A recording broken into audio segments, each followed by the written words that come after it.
boys. I was also Alright, there. ladies and gentlemen, welcome to I haven't booted up the game yet because I am less smart. Twix. Yes.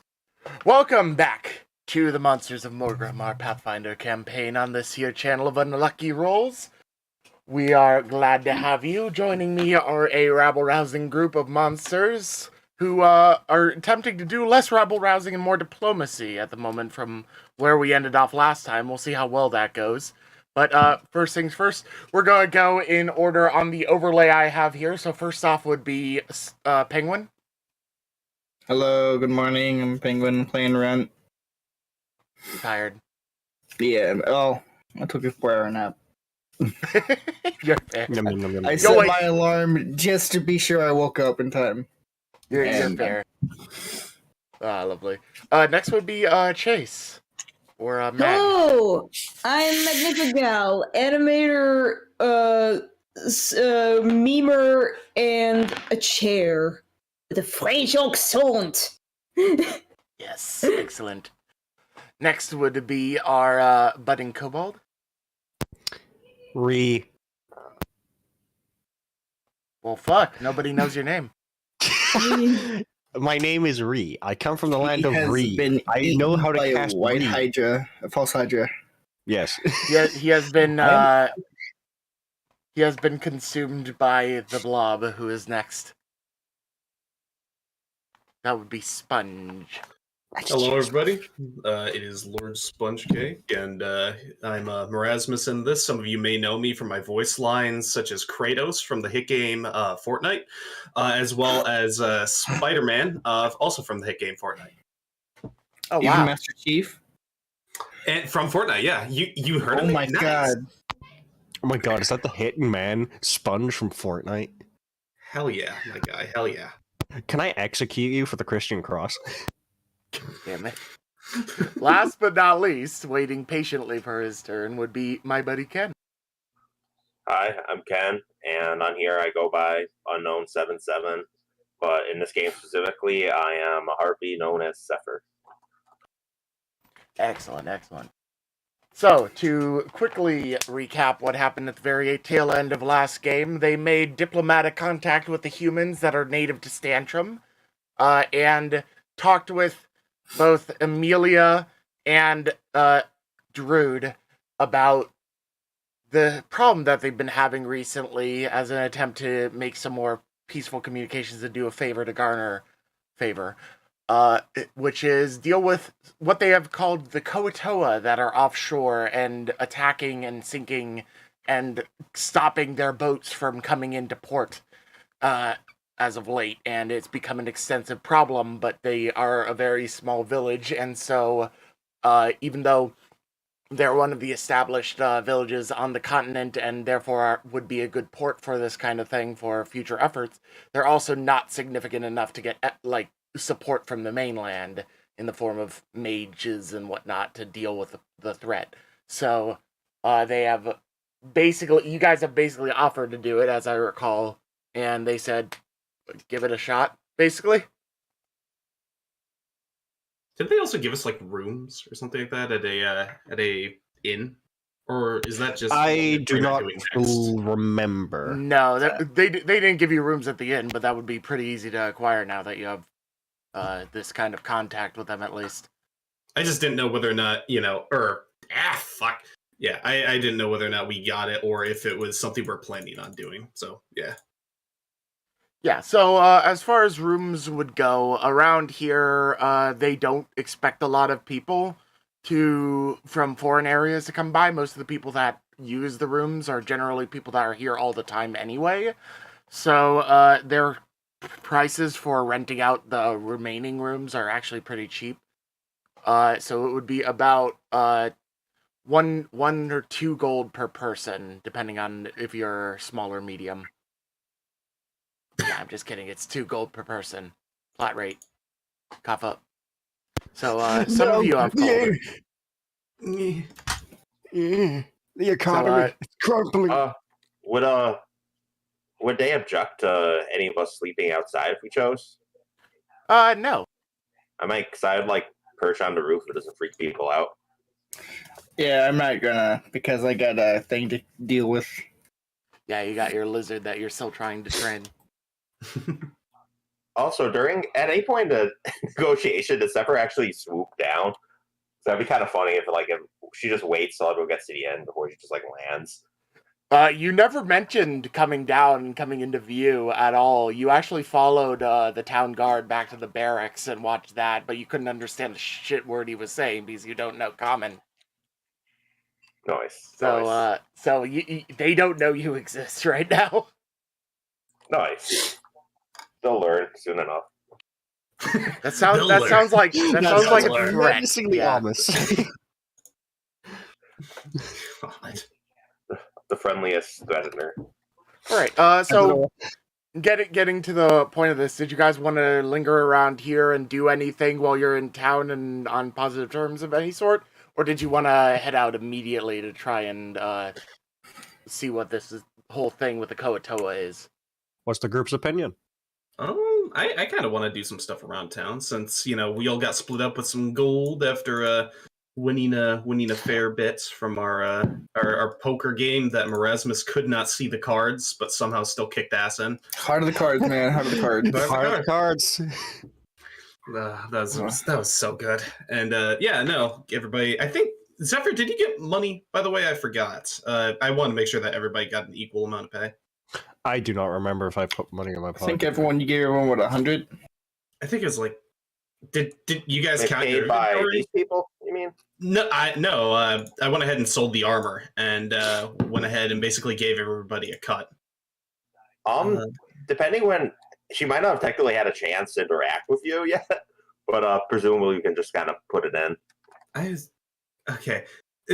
Please, everybody count how much gold you have, because I don't know how much I gave you all. I remember Chaise, she got a fuck ton. She got 150, so... Well, yeah, Chaise did the most work there. Yeah. All right. Quote, She unquote, became hard the the true cards. table. Yeah, if you guys can't remember how much, or it's not written down in the inventory sheets, then... I don't think I actually put the money in my pocket. I do know I added it to my inventory, but I already had money in my inventory, so I don't know how much I had. Same, I'm not sure. I have a 25 in there now, but it might be from before. You know what? I think I gave everybody 25 then. That sounds about right. I think that seems... Yeah, that sounds right, actually, because I have... Yeah. All right, just confirming so that way we don't have Trisky. Is that GBC PSP? Gold. GP, yeah, gold. Okay, 25 GP. Yep, sounds good to me. All right. Is there anywhere in particular you guys wanted to head out first? By I think I'll have a wander. I would like to check out the inn, please. I will specify Runt is going to be outside of town at the camp trying to wrangle the lizard to be more cooperative.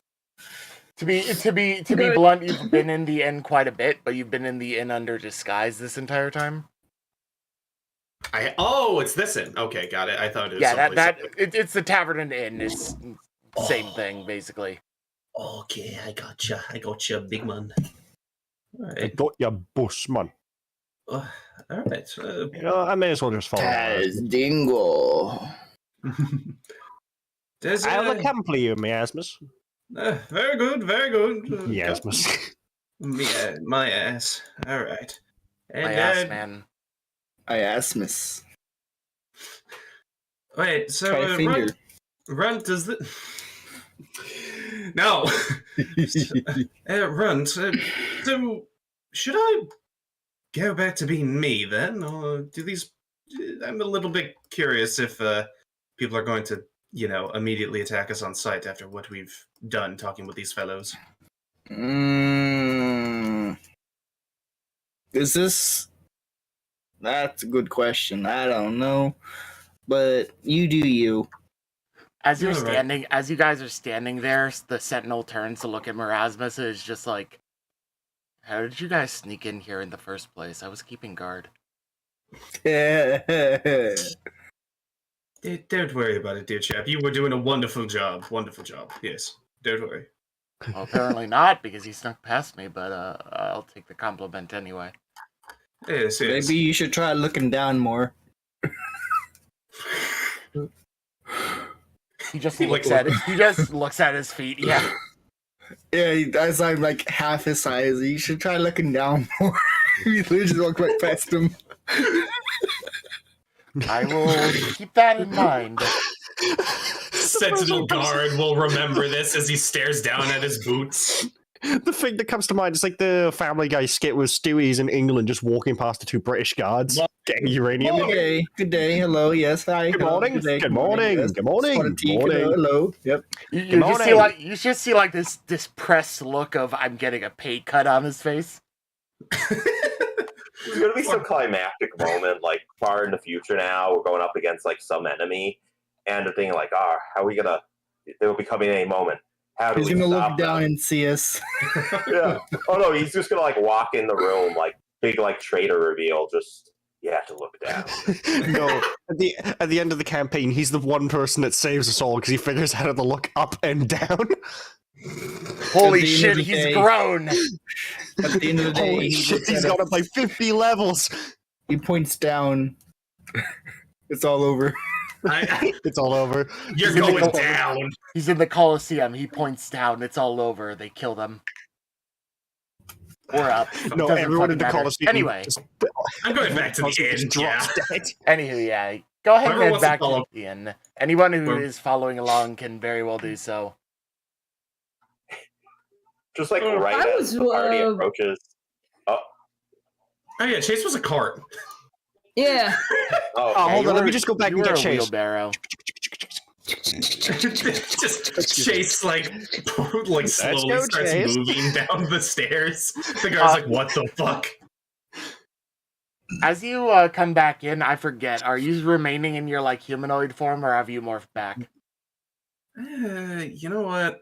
Give me a D. Give me a D2. I'm really kind of I can go with either here. You know what? Yeah, I'm feeling pretty confident. I'll go ahead and leave my my goopy form, or leave to my goopy form. Wait a Alright. minute, he tricked me. Wait a minute. He's not human. You come back into the place, and this time the bartender, he starts turning around. He's just like, "Welcome to the holy shit." And I just want to just paint the picture of like I'm as tall as essentially like his bar counter area, just a top hat like that's oversized on this gelatinous cube. He's just looking down at you with like this, "What the fuck? We just walked into my house, and why do I have to deal with this today?" Hello there. Zephyr at this point just kind of lands on the arch and just like peeks her head like out from under the top of the doorway. Yeah, he Morasmus, you notice that he's almost instinctively lifted up his butcher knife. He sort of turns and looks at it and slowly lowers it. Hello. Dude. Hello. I was wondering if, well, considering my odd appearance, if you'd happen to have any rooms available. And I'm saying this in like perfect common, essentially. I'd be willing to go ahead and purchase such a fine extravagancy as your nice. How do you hold gold? It is like as he goes ahead and says that, he can go ahead and see like floating like gold pieces inside. You know what? Never inside his- mind. Yeah. Gelatinous appendage, just like yes, Technically, would you have a pouch? it would be inside of him. Yeah, the gold would be in a pouch floating inside of him, so yeah. Answers itself. I imagine that Morasmus can just like adjust his level of transparency at will to show things inside of him. I do have gelatinous form, so yes. Oh god. I would jokingly say, could you make yourself so transparent that you could just literally be seen through and be completely invisible? Nah, Oh, just wait not till much. I get the Minus invisibility spell. I mean, yeah. Oh god. I get it next level, so we'll see. Marasmus the Jungle Fighter transforms to Yeah. Marasmus the Invisible Fighter. Just like, yes, would you happen to be having any rooms available, dear sir? I'd be happy to purchase If you such. can... I have never dealt with anything like this before in my life. Holy shit. He just turns around, like, looking around to see if anybody else is noticing this. You notice that the other bar people are just, like, looking at you, like, bug-eyed. I'm And going then to he's go just ahead. like, well, 2 gold per person. or thing or individual. I don't know what to call you. I'm sorry. You can call me Morasmus. That is my name. Yes. Yeah, I hope this suffices. And I'm going to go ahead and I'm going to slither on up just like... And, I just I'm gonna- imagine you go up, you do something, and then you like slide away, and there's just like so many gold coins sitting on the ground with like a mild like green glow to them. No, it's a goopiness. Yeah. They're radiated. You basically just fucking shit out gold right next to them. I go ahead and I spit it out. It's just like, this should cover my tab, if that is okay. I do have some I'm other... not gonna touch that for a while, but top floor, first room on the right. Oh, perhaps I can go ahead and... Oh, if you're quite afraid of that, do not worry. Here, one moment. And Morasmus begins to, like, vibrate and jiggle just... as he goes ahead and sees the coins on the counter automatically begin to clean themselves as Morasmus casts Prestidigitation.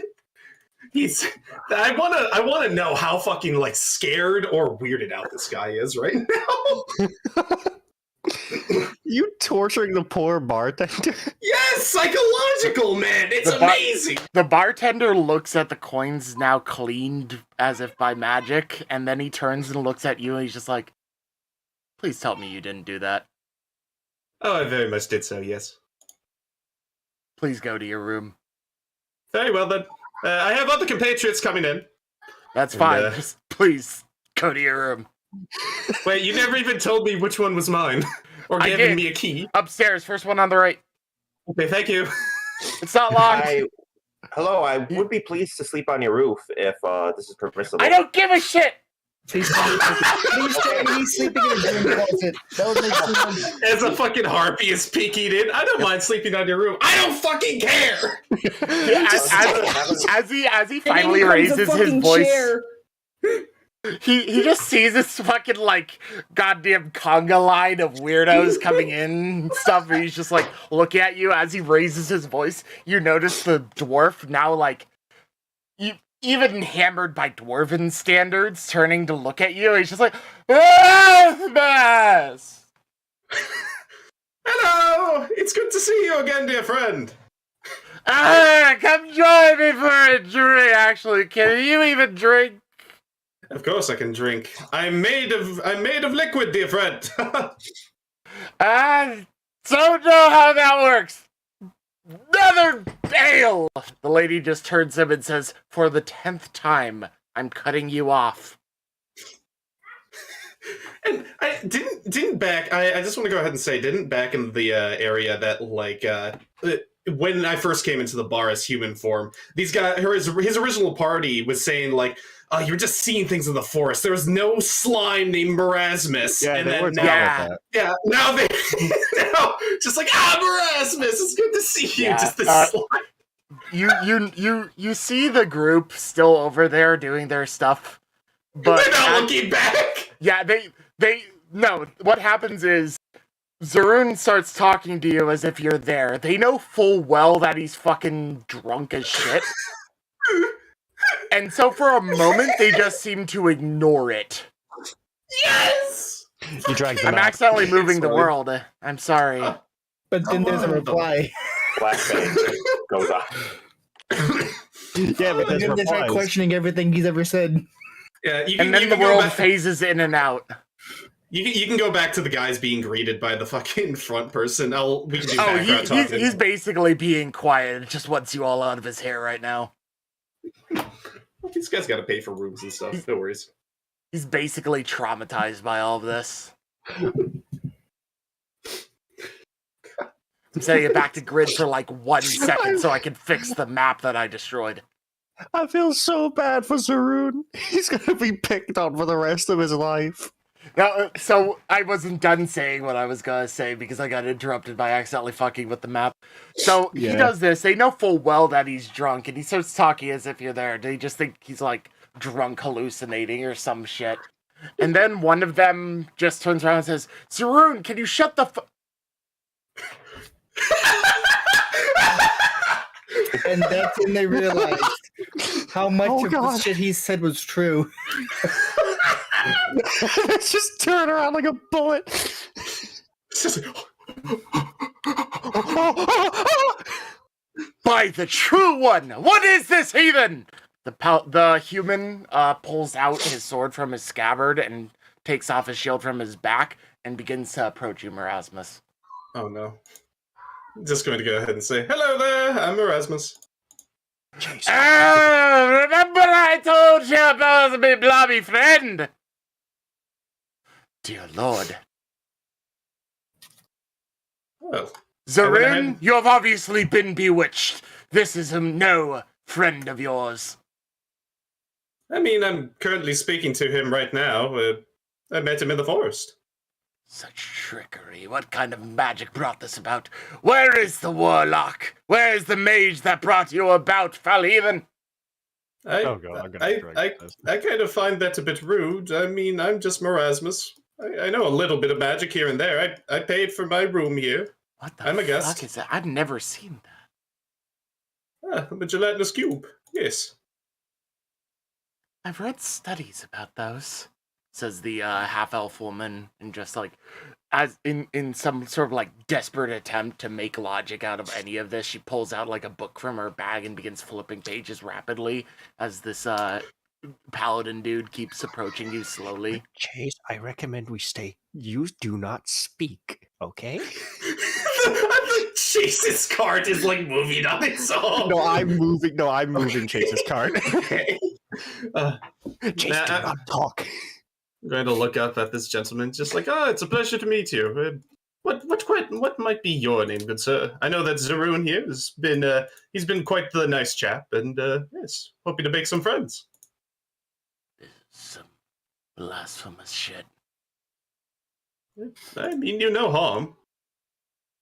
I hope that my figure he doesn't just keeps frighten you. looking at you up and down, and is sort of just like twitchy eye. He does this. Okay. Which for and detect, it does nothing, and he blinks for a moment, thinks that his spell malfunctioned somehow, and casts it again and gets the same result. Like, you can see, like, both times he does it, he's looking at you, and there's, like, a purple glimmer in his eyes for a moment. Then he blinks rapidly, does it again, and he's just like, by the true one, what is this? I am a goop. You are not the taint of evil. But what No, I mean, I'm Morasmus. It says right here that sentient goops are not a thing. Rather, it makes no mention of it whatsoever. It says that they're all very primitive level intelligence, just like basic rudimentary instincts to eat and reproduce. I mean, that's what most of the goops that I've encountered seem to be like, yes, but me, I seem to be a special case. Oh, he's a special one, all right. Can I cut into the conversation for the half-elf? If you the want half-elf to. comes around the corner and just looks at you a little bit and just like, do you mind if I touch you? Well, Miss Half-elf, I would recommend you wouldn't. Holy touch. shit! Well, my apologies for startling you. Everyone was paying so much attention to the giant goop that they didn't notice the little kobold. Sorry, my apologies. I am Asch. I am a wizard. Do not be alarmed. I have been doing research on Morasmus myself, as he has caught my curiosity. Can I don't mean to pause real quick, but just, Chaise, no! Fucking no what you put in the sketch chat! What the fuck is that? What did Chaise do? You No! That's so handsome. He's so chiseled. Alright, let me get this up for everyone to see watching the video, but for those of you who might just be watching along, imagine JoJo, imagine somebody chiseled as fuck and then make that Morasmus. Oh, Jotaro-san! Morasmus, you're looking mighty buff. Fucking hell, dude. Shindere mayo. You may touch me. Oh. Top marks. Top fucking marks. It's up on stream for the viewers who are on YouTube. I didn't even notice it until you mentioned it. That is so fucking good. The funny thing is, the hat is such a different style to the face. It's just so contradictory. Oh yes. Yeah, boss, I just imagine him like being on the ground and inflating his head into this form, but he's not actually in humanoid form. He's just like a bust up on the ground. It's like his body is still a square, but he has like the two upper abs built, and then the two arms as well, and just the face. Yep. Oh god. All right, we'll continue. Right. Sorry. Where was I? But yeah, cinema. You're apologizing. The half-elf woman turns to look at Asch and sees the wheelbarrow that you're wheeling around and the strange little ferret thing on your shoulder. Mm-hmm. Well, it's a pleasure to meet you. Been a day for sure. It's I your am Cinemalcuse. Well, Mrs. Cinemalcuse, if I said that correctly. Yes. It is a pleasure to meet you. Another one for inquisitive knowledge gathering. I have yet to see another person share such a brilliant requirement to find more knowledge. I must ask. Yes. Didn't really come up earlier, but why do you all keep wheeling a wheelchair through this building? I recommend you don't put your hand near to it, please. As you're saying that, she's already putting her hand on the rim of the wheelbarrow. And then one of her eyes opens up and is like, "Dear Lord!" I got my claws extended to Chaise, holding her still. Or Paige still. I did try to warn you. Well, Chaise, it's kind of hard to hide it anymore. You can reveal yourself. Bonjour! I turn into a chair. My name is Chaise Longue. I am the former warrior. Shapeshifter!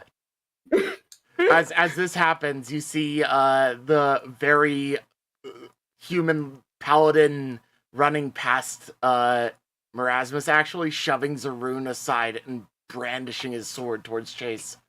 Well, now, Mr. Paladin, let's calm down. Let's not do anything I know your wrong. kind of mimic! You seek to devour those who venture into the caves. Why do you show yourself here?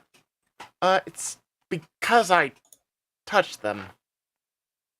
Act of aggression. I'm like, what foolish thing to say!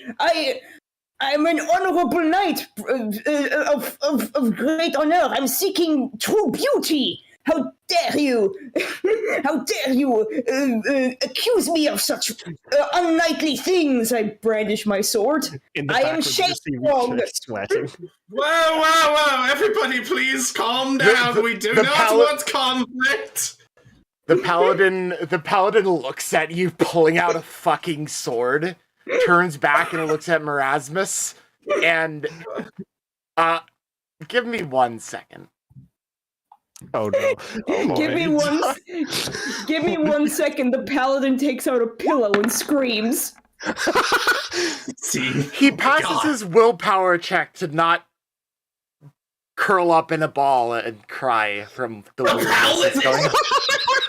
He just, like, as of right now, this is all basically a test of his faith as far as he's concerned, because you're all so weird and you're all talking. You know wait, hold up a moment. Chaise, do you speak common? Oh yeah, that's right. She'd just be like, Yeah. No. Do you actually speak common? I don't think so. I pretend that this was an act of aggression and just, somebody's brandishing a sword at me. Oh wait, so I'm gonna... Yeah, so basically what's happening right now is this paladin comes up, says all this stuff to you, you say something back in what sounds like somewhat eloquent gobbledygook. Can I reply to what Chaise is saying in common so he understands? Be a translator, sure. Yeah, fuck it. What do you want to say, Chaise, and I'll say it. I am the exiled alpha of my chair clan. I am seeking out true beauty and adventure and test my strength wherever I go. All right, let's Fucking- dumb it down for the paladin. Fucking Skrulk in chat just going Virgin Paladin versus Chad Mimic. God damn it.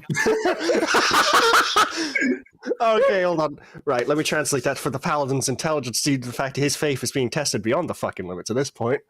Well, Mr. Paladin, my compatriot here, Chaise, is saying that they're a part of exiled from a chair clan, testing their power and wits against those who wish to challenge.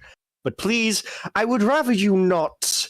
We've seen some horrifying shit that they have done. Edmonds, come your sword! The drunk dwarf reaches over and grabs Edmund's shoulder. You see Edmund make the physical attempt to wrench his shoulder away from his grasp, but despite being this fucking drunk, he keeps the grip, and in response to him trying to free himself, tightens it, and Edmund just sort of winces in pain. You know what? This is going rather horribly. Bartender, mind if I just buy a round to calm this situation down, please? I would be fine with that! I will pay for my own drink, please. I'm just gonna drop 2 gold pieces on the counter. Morasmus, one thing you notice this whole entire time is that the elf on the opposite end is basically sitting on a stool and staring at you intently, as if, like, analyzing your very being. I'm not gonna go ahead and be too offended by that, considering all the shit that's currently going on. She or he is probably ready to stab me in case shit goes bad. It's a male elf on the opposite side. You see, they have no weapons. Okay. Well, besides the paladin. No, I mean the elf in particular doesn't have any weapons.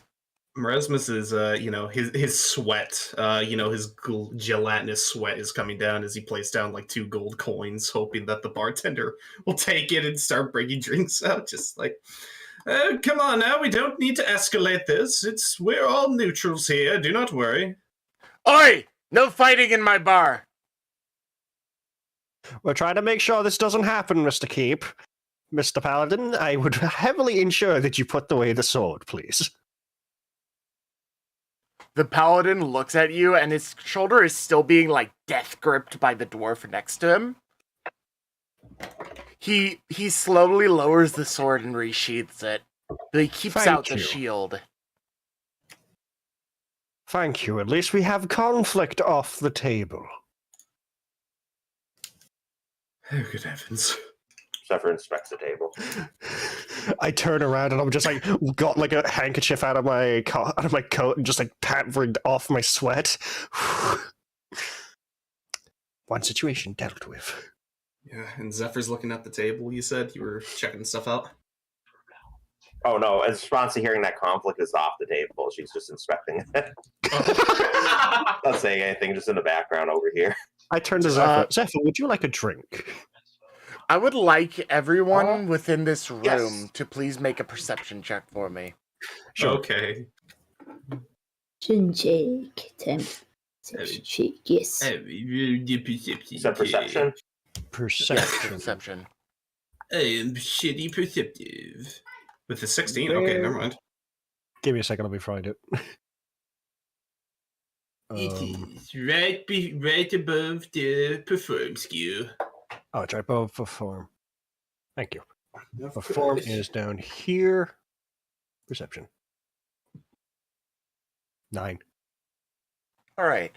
Morasmus has been somewhat hyper-attentive ever since this started. Zephyr slightly less so, but at least sort of just like paying attention to the surroundings mildly.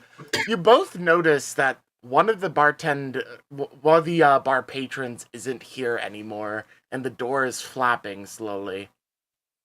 Like this door over here, or the door upstairs? The front door. Okay. Oh dear.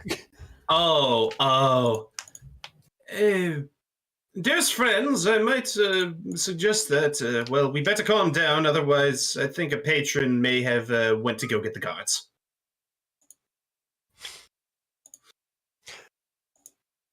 I do agree, Morasmus. I think we all need to take a step back a nice deep breath and be friendly. We are all going to get a drink now. Let's all calm down. The paladin moves to the end of the table over here and simply is like watching you guys like a hawk. I would expect nothing less from a paladin. Agreed. I'm surprised he hasn't tried to kill us yet. Returning to the matter at hand, do you mind if I inspect you? As long as you cause no harm, of course. Oh yes, I'm not using any weapons or any magic or anything. I just want to. I've never been. I've never been this close to one of your. Pardon if it's rude, but one of your kind. I have no idea how to address you. Oh, no, it's quite all right. I'm quite confused on how to address myself as well. And also, I really enjoy how her character token is also extending her arm out. It's like she's trying to pet Morasmus like a dog. Yeah. At this point, Sinmao places their hand on the top of your head and sort of rubs. It's almost like a head pat, but then the consistency lets her hand slip through slightly. It's just like, oh. Alright then. You feel like Jello. Yes, I'm gelatinous in nature. That would make sense. She pulls out her hand, pulls out a pen, pulls out a notepad, and jots down a note. And then she puts that aside and then continues to inspect you. Wait, she goes ahead and pets me and just like, well, shit, at least buy me a drink first. That can be arranged. Oh goodness. What's everybody else doing at the bar, by the way? You get the feeling that her response is like basically just like, this is the deal that I have to make, not like flirtatious in any sense. No, I know. I was doing it purely off of a joke. Oh no. What I'm currently doing is just sitting at the bar. Okay. Just waiting for my this drink. one bar lady between Asch and Zephyr is sweating buckets right now. I can't blame her. A kobold and a Well, a kobold, a chair, and a harpy. walk into a bar. Walk into a bar. And the bar says, ow. The bar dissolves. The bar was a mimic as well. The bartender laughs, the patrons laugh, the bar laughs, everybody laughs. I'm going to turn to Zephyr. We're on snare drum. Zephyr, would you like a drink? Yes. I look to the... is there any like tablets or something that has the written down like what's on the order menu? No, not really. They don't have anything of that sort set up here. But there is a gentleman that is awkwardly coming towards you, considering he overhears your talk, and he's just like, may I get you anything? Yeah, thank you, good sir. What is on the drinks list, perhaps? We don't have very fancy varieties at the moment, especially considering the port ships haven't been able to come in. So we've been reduced to ale and mead. Well, I will... What kind of mead do you have? I have tasted mead before. It's a local brew. Oh, a local. I would like to try. I'm gonna like repeat to Zephyr what he's offering. Like Zephyr, he's offering the drinks that are on the table to have are mead and beer. These are all alcohol, yes? To an extent, beer is more stronger than mead, but mead is tasteful, but not as alcoholic. Tasteful sounds good. Mead. Okay. Can I get a mead for my winged friend here, and one for myself, please? Chaise, would you like a drink? The word mead, and it seems a little less stronger than beer. Yes, I would like to have a mead, yes. And one more mead for my chair friend here, please. And that would be Right? 2 for 6 gold, if I'm correct. Oh, that's the room price. We only charge 1 gold per. Oh, well, I should have asked for prices. My apologies. Let me get you 3 gold, then. I mean, I don't mind if you'd like to tip, but... Oh, well, so for your politeness, then, I will tip you 2 extra gold. Why, thank you. He no. bows. You can tell that it's somewhat awkward because he is reasonably riled by all of this, but he's trying to be as professional as he can in spite of the situation. I place 5 gold stacked neatly on top of each other on the table. I will collect that when I bring you your beverages. And Well, with that, have he wanders off to there's like a section of the place that has like alcohol set up, and he proceeds to adjust and set up a couple of drinks. And at one point, he sort of stops for a moment, turns and looks at Chaise, and he's like, Bigger keg. "Would you prefer a cup or a bowl?" More hand. Sorry, I don't understand. Oh, sorry, Chaise. What did you say it again? I need to translate for you. Oh, She wouldn't have even understanded him. Oh, what did the gentleman say again? Would you like a cup or a bowl? The gentleman asked, what kind of serving would you like? A cup or a bowl? I more for hand. A cup is just fine. Chaise would like a cup, please. He looks at the hand coming out of you, you can see like the anime effect of the shiver going from the top of his head down to his toes, and then he just sort of nods and pours the cup, and shortly afterwards he brings it over to you all. Oh, actually, now that I think about it, Zephyr doesn't actually understand Common as well, so I'll actually have to translate. Yeah, Zephyr and Chaise don't understand Common, the rest of you do. All right. Why, thank you for the drinks. And we are also aware of your situation with the port currently. We had a chat with your leaders. Ah, yes, that is, as I said earlier, that has been a problem as to why we have such limited stock. Yes, we have requested that we deal with the problem for you, and we're going to attempt a very beneficial solution for both sides. So hopefully, once we're done, we'll have a very successful business here and for the rest of the town. Very good. I will warn you, though, be wary of the ones with the crab-tipped spears. They are quite deadly. Okay, I'll take that to note. I grab up my own little notebook and write that down as a note. And then close it. I'll keep that to heart. Thank you for the advice, sir. Now, please call me over if you would like anything else. He turns to look at Chaise again, and he seems to have sort of, like, leveled out a little bit. But it's still obviously foreign to Caution. him. Oh, don't worry about Chaise.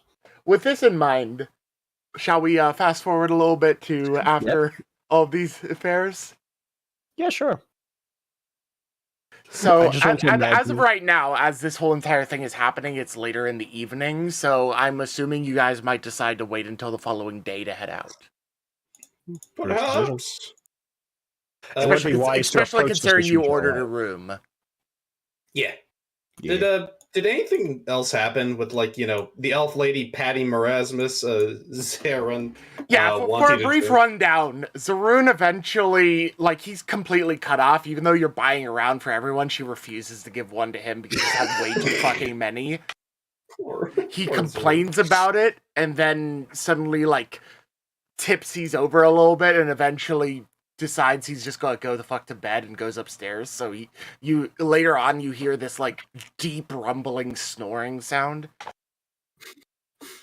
Cinemao is still inspecting you all over and stuff for a short while, taking notes about things and asking you questions about like how you do things, what you eat, how you carry things, all this sort of stuff, and how willing you are to respond. She writes down what you are willing to say.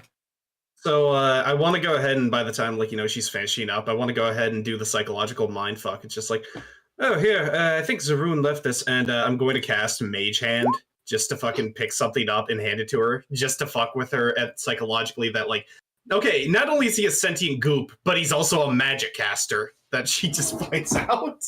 Her response to this is not necessarily what you'd expect. She turns and looks at that, sees that you're performing magic, and, like, you see this like glowing smile on her face. A fellow magician, wizard or sorcerer? I don't have I do have this book on me, but I don't quite use it as much. I think the term is sorcery. If you don't really Yes. need to use the book, that would be a sorcerer, yes. Very intriguing. Yes, That hat, yes. that mustache. Those are very much akin. Never mind. She sort of just like wanders off in her thoughts, but she isn't like startled by this. She finds it amazing and interesting right now all of a sudden. Like you get the fact that you get the idea that she really just finds like studying things to be her most like favorite hobby out of all this, and that's probably why she's an explorer. Oh, that's adorable. Nice. Yeah, I saw this. I just wonder how long until she starts pestering Chaise, and Chaise actually thinks it's aggression and just tries to nap at her. Considering Chaise brandished a sword earlier against the paladin and also doesn't speak common, she doesn't really bother Chaise much. That's fair. If Chaise had responded in common and you knew the language, then that would have been a little bit more interesting for her, but she can't ask blah blah blah questions. She could have just asked and I could just respond for her. Yeah, but it's a lot easier to talk to You can't do Morasmus. that. But yeah, that's basically about what happens over the course of the evening. You see the eyes of this male monk and the paladin continuing to watch you like a hawk. They don't he's start a monk? For their discomfort, Yeah, may you can't tell from the fucking kung fu position. No, because it's a low. I couldn't see because it's not zoomed in enough for me. Yeah, yeah. he's an elf, and I described him as having no weapons. Oh, that would have actually gave it away to me. Yeah. So he's like eyeing you cross-armed like a fucking Shaolin monk kind of thing or whatnot, or a Shaolin sensei or some shit, with like this deep thing. His stare seems to be more in curiosity than in like malice. Meanwhile, the paladin is looking at you as if you could blow up any moment.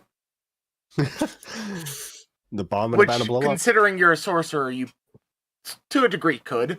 Yeah, it's true. Fireball. But the bartender finds all of this weird and tries to stay as far away from every single one of you as possible. And meanwhile, add to his discomfort, I just remembered that the way Zephyr's hands are not hands, she's actually probably like leaning over and just like lapping up her need like a freaking hummingbird. Oh, pardon me. I could get you a bowl instead if you would like. I didn't consider that. Just like looks up. Yes. You can't Zephyr understand. said- You can't Zephyr's- understand comments. So between Asch and that, you guys translate. I'm just going fast forward. Zephyr agreed. Zephyr would like a bowl, please. Very well. Yeah. Nods enthusiastically. She gets your drink in her hand. Sorry, this is the guy. He gets your drink in the hand, goes back over, pours it into a bowl instead, and brings it back. A little bit Nods and, more like, dishes, thanks in but her that's own fine. language. What Yes, do you very say, good. Zephyr? Pardon me. I have Yes? one last request. Would you mind if I took a feather for my boy? Me or the harpy? I mean, you only have the one feather, and it's obviously a hair decoration. I was asking her. Actually, it's a family heirloom. She's like looking back and forth between licks of. I guess you can't understand. Yeah, because like I'm actually tired. Would you please ask the harpy lady if I might have a feather for my boy? Well, I shall. Zephyr, sorry to bother you. Yes. Is this a gentleman or a madam? This is the gentleman. This guy's a dude. She's a Okay. barmaid, and she's over there. Okay, the gentleman has requested if he could have a feather for their child, wasn't it? Yes, for my boy. For their child. Just He a has a singular feather. very... Coincidentally, he has quite an avian fascination, and showing him a harpy feather would make his day. Yes. So the gentleman says, if he can take one of your feathers, it would make his child's day, as he loves birds.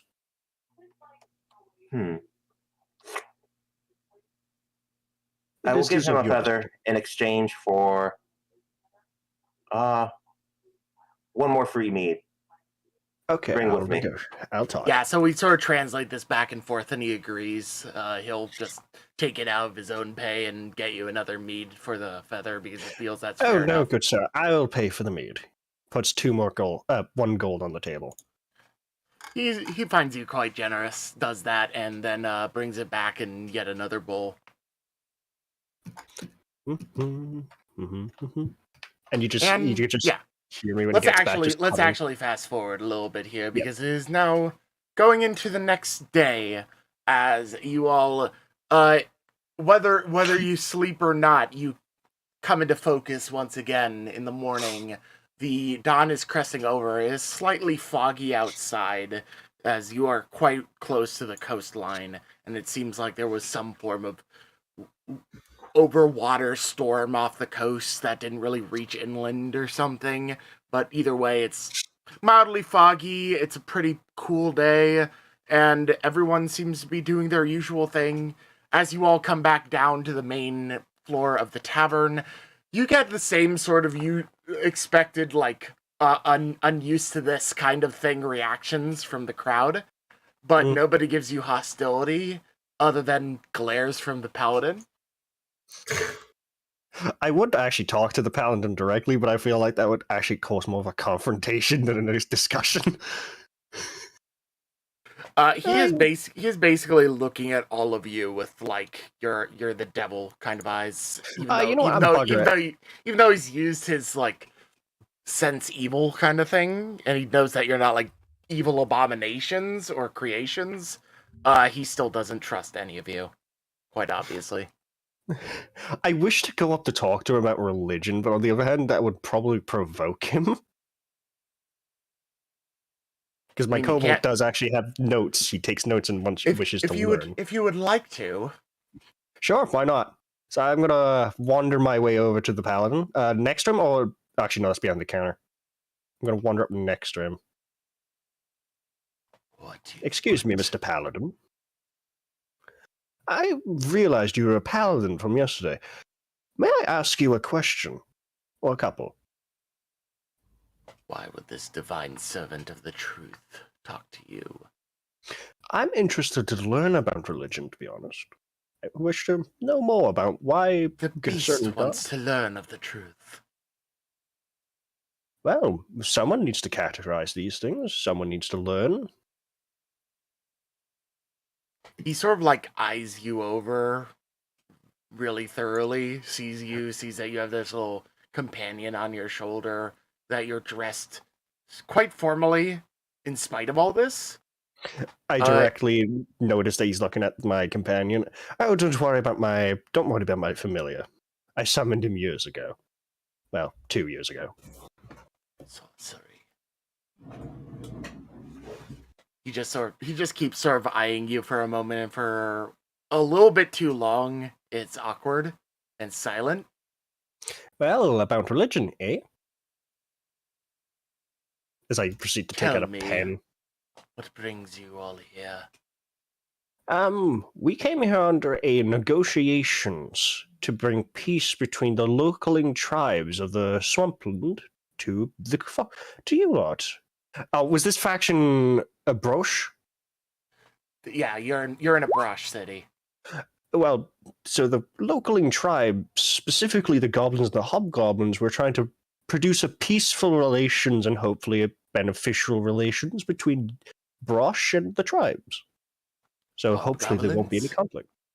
Yes, goblins and hobgoblins.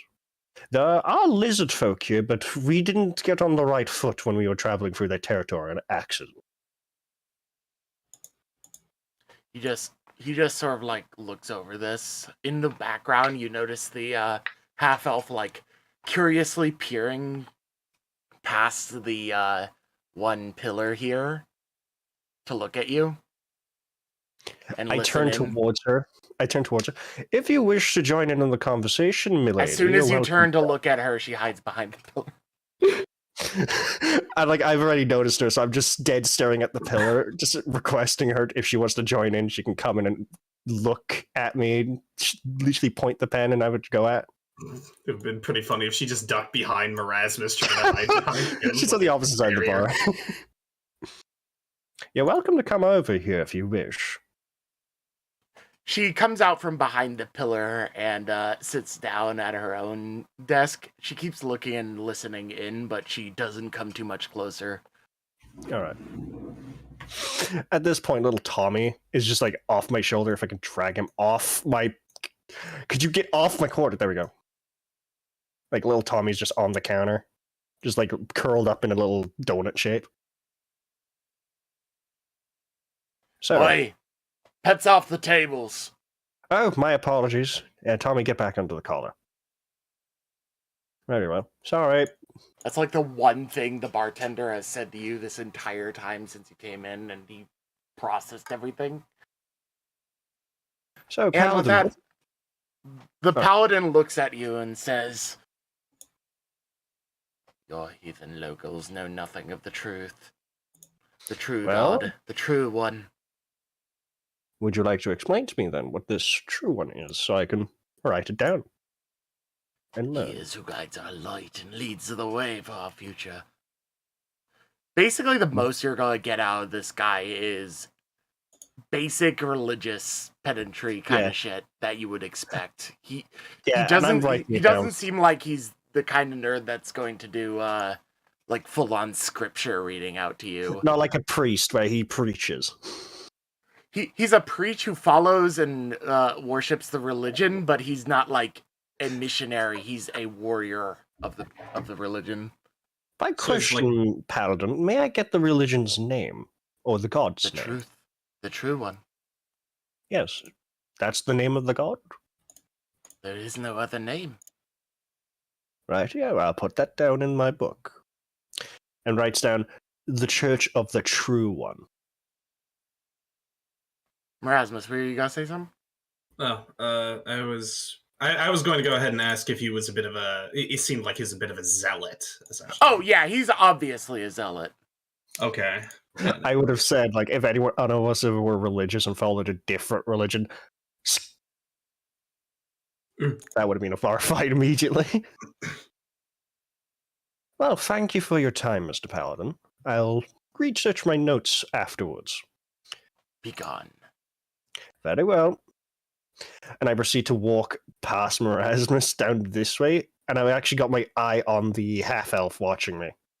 It's like showing her I'm fully aware that she is paying attention. She awkwardly waves and then gets back to her breakfast. Well then, All I right. sit back down next to Chaise. Any more that you guys would like to do around the tavern, or any attempts to head on out and explore?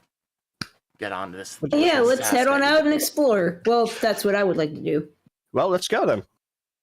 Sweet. Zephyr? Yes. We'll say Alrighty, goodbye. I'll say goodbye to them, and then, yeah, can head on out. All right. I so want to jokingly buy a drink for Bane. The mead was my first mead of all time, and it was delicious. Well, yeah, I'll share the mead, compliments. as far as Mine as meads well. go, it was above average. It wasn't like master crafted kind of stuff, but it was definitely above average. It was a pleasant mead. As the I mean, neither group of us was have like- anything to compare it to, too. Yeah. You see, Yeah, it's so- it was the recliners of beverage. Oh, fuck off. Fuck off. God damn it. I turned towards the gentleman running that gave us the drinks. By the way, good sir, my two compatriots, the chair and the harpy, they give their condolences. The drinks were lovely. He just grunts. And with that, you guys probably make it a note to drop by and talk to the local mayor once again to Yeah. ask for like generally the direction you should go. And she points that head down to the actual harbor and then go either due west or out into the ocean, but she assumes you have no boat. Well, Chaise is a boat, technically. Yeah, a boat that could carry like one of you. True. Well, probably only me and One of you the... of small size. Yeah, actually, fair point. It would be you or Runt. I can't swim. But yeah, that's basically what's going on. Runt, you were attempting to do a bunch of stuff with your lizard overnight. You managed to get the lizard, at minimal, you get the lizard to stick around, but if you want to roll in the background for, like, your animal husbandry checks, feel free to.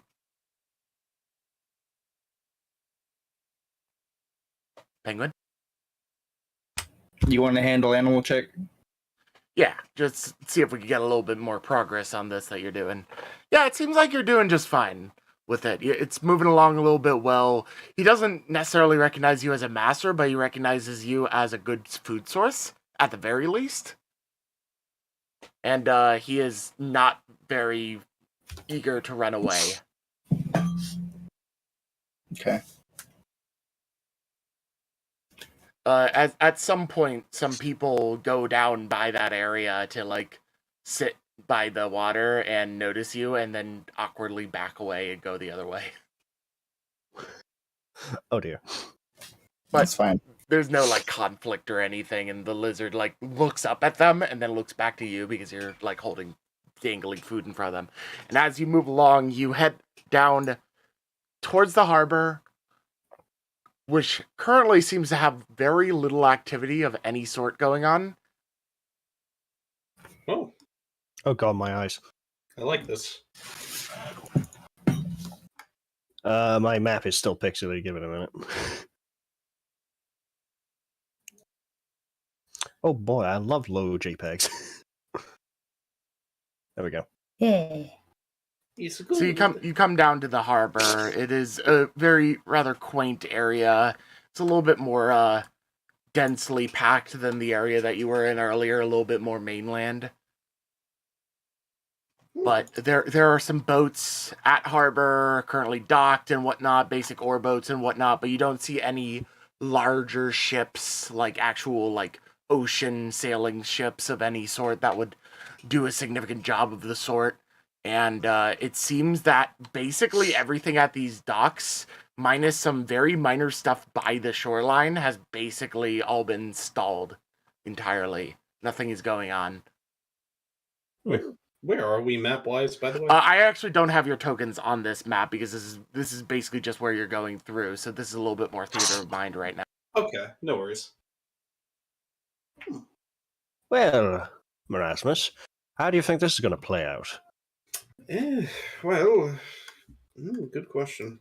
I don't really have a clue, but I'm just along for the adventure, so it's obviously going to go our way. Oh, also, I just wanted to dispel some information. I'm speaking in bestial, so everyone understands clearly. Mhm. Watch out for the ones with the crab claw spears. I was warned by this by one of the keepers from the inn. What the fuck? Out of character, would Zephyr have heard of anything matching this description, having lived near the You coast? actually lived closer to here, so I will let you do a roll to see if you have any idea about this culture that you're hearing about. Let's see, All right. what would be our most appropriate roll? Probably knowledge local. You actually have a vaguely decent idea of this. When you hear about the crab-tipped spear, what comes to your mind is rumors amongst your sisterhood of these strange fish people whose warriors donned these spears and could fell even the most vile of ocean beasts. My sisters and I, we heard stories of legendary fishmen, hunters who could destroy anything, any monster in this ocean. Very well. Let's hope we don't get to combat then. Let's try to negotiate peace. I do not wish to fight these people.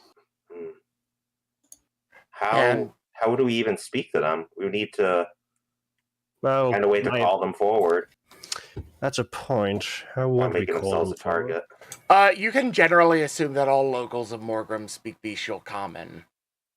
That's what I was going to assume. But actually, would my air bubble allow me to speak underground? Underground, yes, I'm a fucking genius. Underwater. It really depends. Like it would be up to like some other stuff that's going on. Like, is the water way too turbulent? Is it Fair. and stuff like that? But potentially, you don't know for sure. Let's hope for the best. Well, I guess we get a boat and sail? Do any of you know how to sail?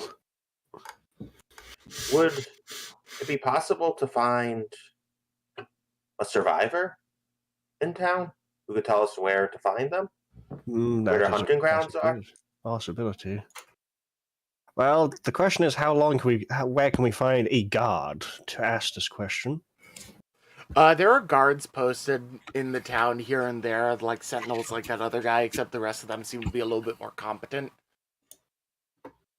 And there are obviously the locals who are wandering about who eye you with, what the fuck?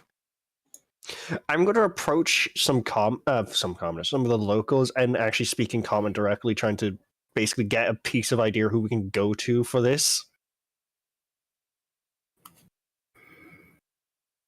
It's a lizard. Excuse me, I'm a kobold. Madam, is this madam or sir? You run into a couple actually. I'm a kobold. My question, we were sent here by the mayor of the town to negotiate some stuff with the people in the sea.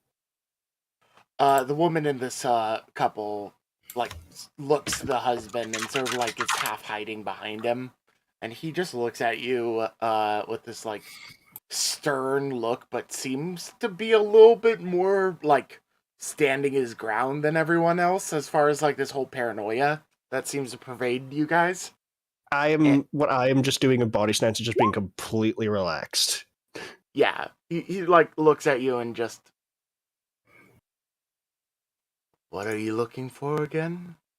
We're looking for some sailors to help us sail out into the sea to talk with the people of the ocean that are causing you a lot of problems for your You're trying to economy. deal with the Kawatoa.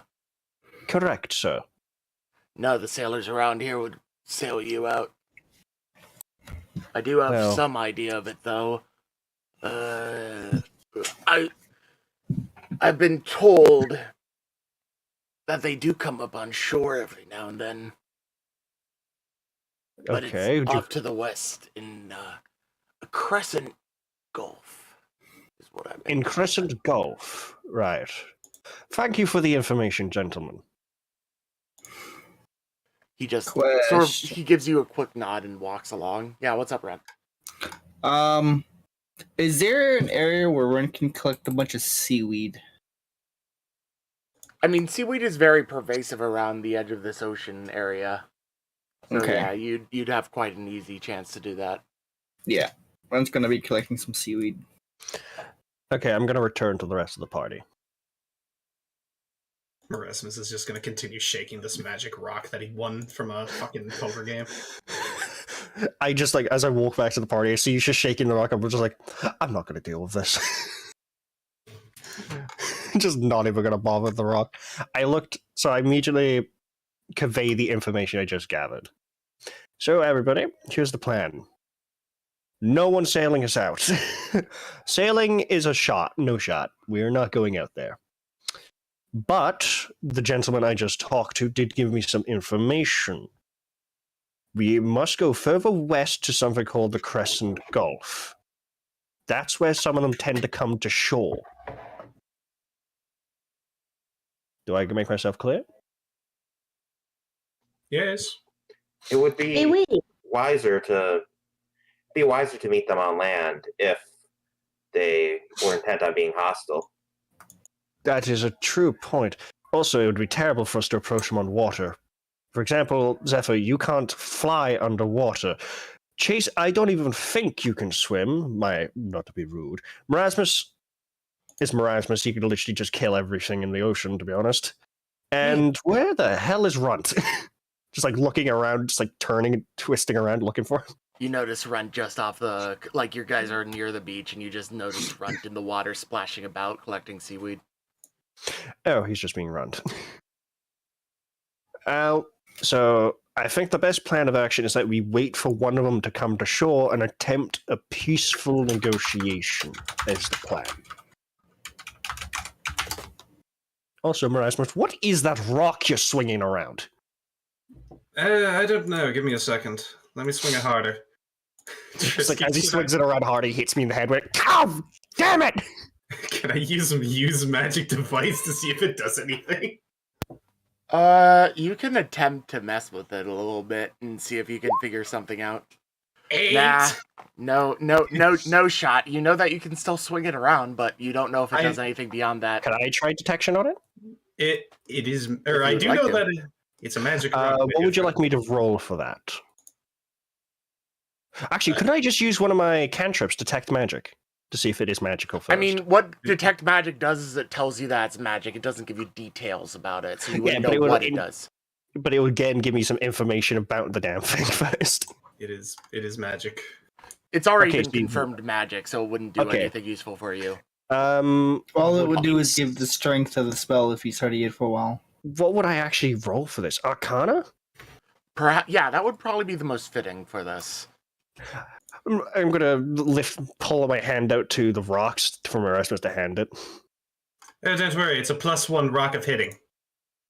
Wow, that's charming. I'm like looking at the stone. Is it clear? Like, can it be like shine light through and such? Like putting up to the sun. As I recall describing it, this may be retconning my own words from the previous session, but I remember referring to it as onyx. So it's I black. remember that. Magic jewel rocks. So I'm looking at it as much as calmly and collectively as I can, and I'm rolling. Good roll. Oh shit! Oh boy! What do I get off that? You learn that it's something that I have to figure out still, because I didn't figure it out in the interim. As we swap the camera over to Runt, collecting seaweed and the crabs that are coming up and saying hi and poking at his feet. I'm going to quickly go and have some food. I'll be back. I'm going to grab one of the crabs and look at it. Why is it always back crabs? At you and it tries to snip back at you. Why is it always crabs? I toss it in the water. Toss the crab in the water. How dare you? Sorry, that's the Elden Ring PTSD. Why is it always crabs? Oh, no. No, Runt's just collecting seaweed. Good sheet. So, I'm gonna wait until he gets back. Okay. He said he's gonna get food. I don't know how long that's gonna be. But in the meanwhile, I'll do this as a posthumous thing. In the meanwhile, we're gonna fast forward a little bit to this. Oh. Where the fuck are we? Holy shit! On the right side, rightmost side. Where's my slizzard? The slizzard is that. Oh! I'll fix it. You lost some weight there. I'll copy him over in a moment, but I hadn't set it as the default token for him yet, so. Yes. Quite interesting. Very good. We are on the beach. I do not like the sand in my gel. How much seaweed have I managed to gather? Considering that your goal was basically just that, you do a good job enough of grabbing about like a couple pounds worth that you can carry around with you. Okay. That's some good swell component right there. Good show. Jolly good show. Alrighty. I'm just gonna say roughly about 3 pounds, 4 pounds. Yeah, just about 3 pounds would be accurate. A fuck ton of seaweed too. Soft sand. Eat these. Ah! Was lizard out of nowhere. Is Liz out of the sand? I do not like this very much, but fair enough. Apples will be right here. He's in the trees. He's in the trees, man. He's in the trees. Damn, these roofs speaking Korean right now. Kawela. Damn, these trees got pretty big bulbous eyes. So you come along here, and as you would expect of the coastline on a day like this, the fog has lifted for the most part, and it's gotten a lot brighter. The sand around here seems to be a lot more colored than the ones closer to the harbor, as you've had to traverse about 30 minutes odd off this direction to get here. So you're out of eyesight. You're out of sight of the harbor. You can't see it from here. A light breeze goes by, and you can just hear it whistling over the rocks of the beach. And nothing else seems to be stirring. God damn it, Magnifical. You were so good at that. POV, you're Asch. Fucking... God damn it. She drew a picture of for those of you in the audio version of this, she drew a picture of fucking it's like the Markiplier. It's the Markiplier meme where he like winds up a big ass punch and it's Morasmus. But it's Morasmus. Shit. POV, you are a +1 rock of hitty, motherfucker. God damn it. I can't stop. I'm taking these. I'm just taking these. God damn it.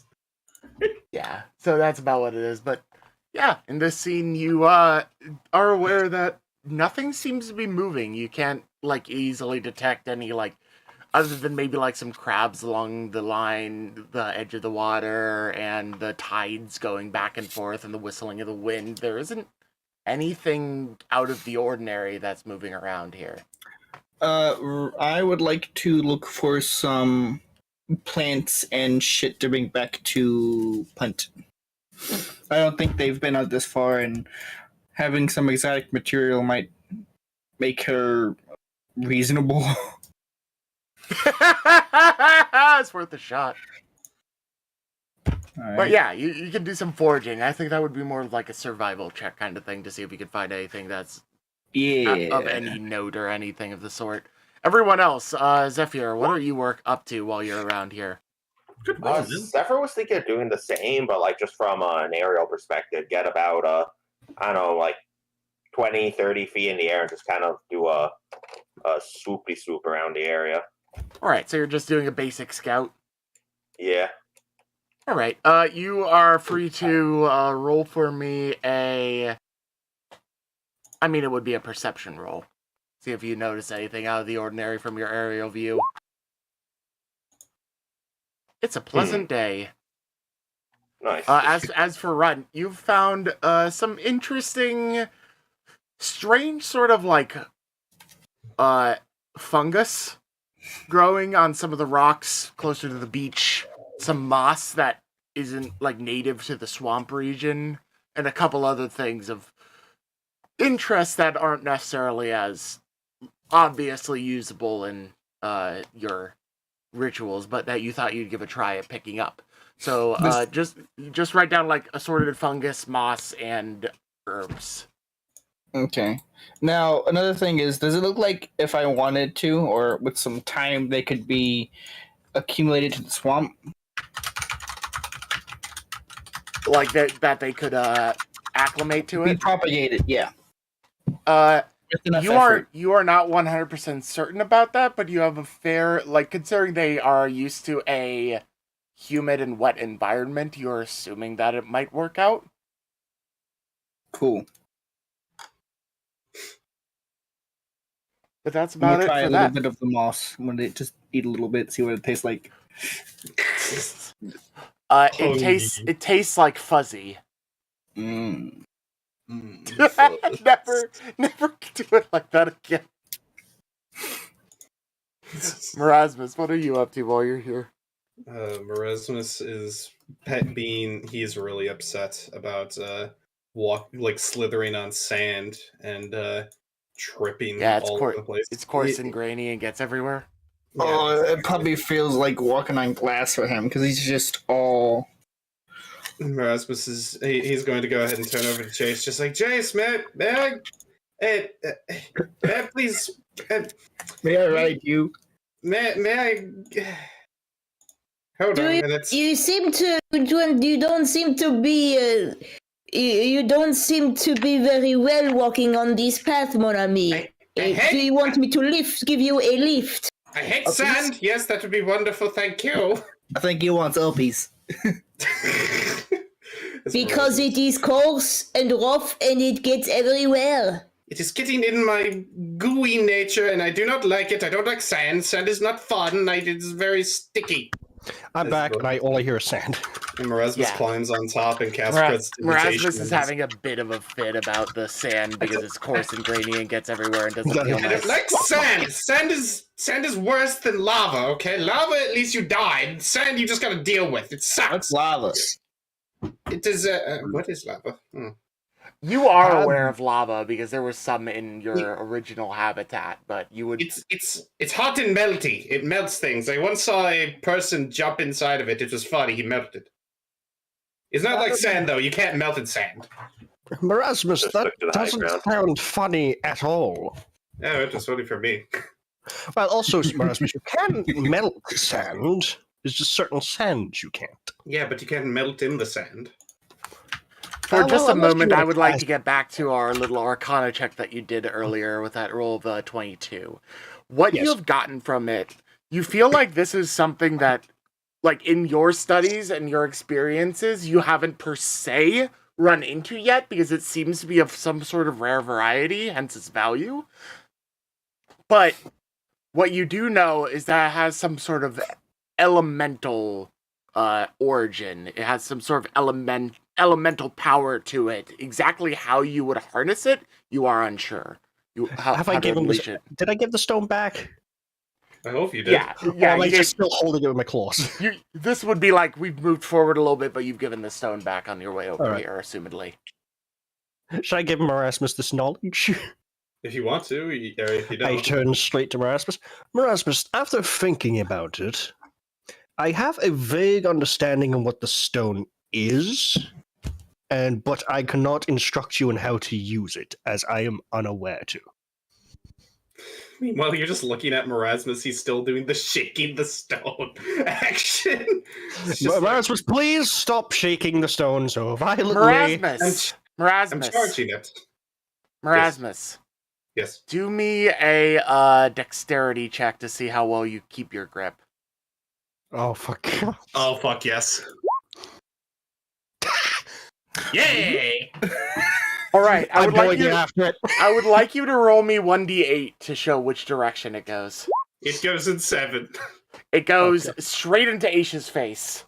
Hell yes! It's the me! POV, you're I try to catch it. The mean prophecies. Roll a reflex save for me, Asch, to see if you can catch it. I'm just shaking it. I'm accepting I got hit with it. I want to try and catch it and then confiscate it. I've had enough of this. Where's fucking reflex? Actually, hey, Morasmus, give me a strength check to see how hard you threw it. Oh, no! 14. I'm dead. Alright, the gem, after you pick it up from it being thrown in your face, Asch, appears to have a crack. What? Oh, no. Alright, so. Knockout. The reflex was Asch's attempt to grab this stone after it hit his face. First off, Asch, you take 1 damage and your forehead is bleeding quite profusely. Ow. Second thing, your attempt to catch the stone accidentally results in you doing a bit of that flubbing around and falling over and tossing it into the water. Knock! I'm immediately looking at Runt. Get it! I'm looking over at Chaise, just like, see, I told you it was a +1 stone of hitting. Runt, get the stone! It's too valuable! I'll go in there. I'll get it. As you get in the water and touch it and fully immerse yourself, I would like you to roll perception for me, Morasmus. Okay, I shall do that. Where's my health? Nat 1. What stone? You are completely and utterly oblivious, and you find the water strangely dark to navigate and can't seem to find the pitch black stone in the darkness. Can I do something that will help me out in this situation? Which Yeah, what would you like to try? I would like to cast Detect Magic, if I may. To go All ahead. right, yeah, that will help out quite a bit. You cast Detect Magic. It's still really hard to navigate down here, so you accidentally run into multiple things that you have to decide in the moment whether or not to digest. But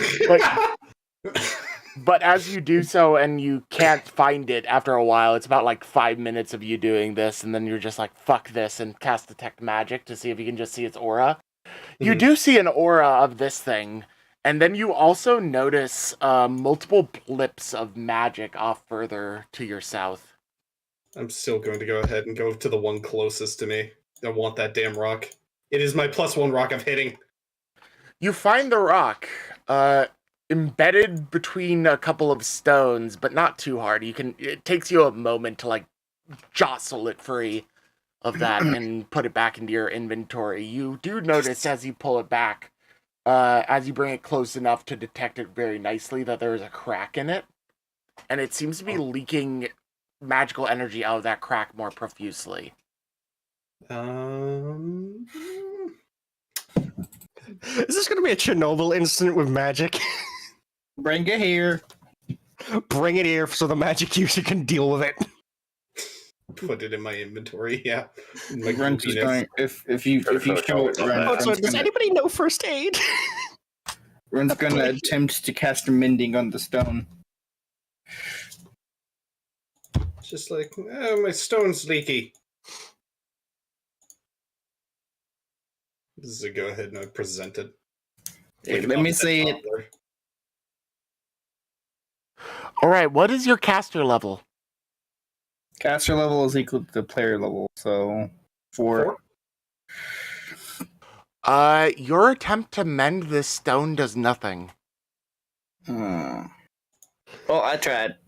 Does Morasmus bring it over to me since I have a vague understanding what the fuck it is? It's like, fix rock. Me just like grabbing it off him and not giving it back. I'm keeping this. You blade my head. You've hit me in the fucking eye with it. Nah, Morasmus still holds on to it.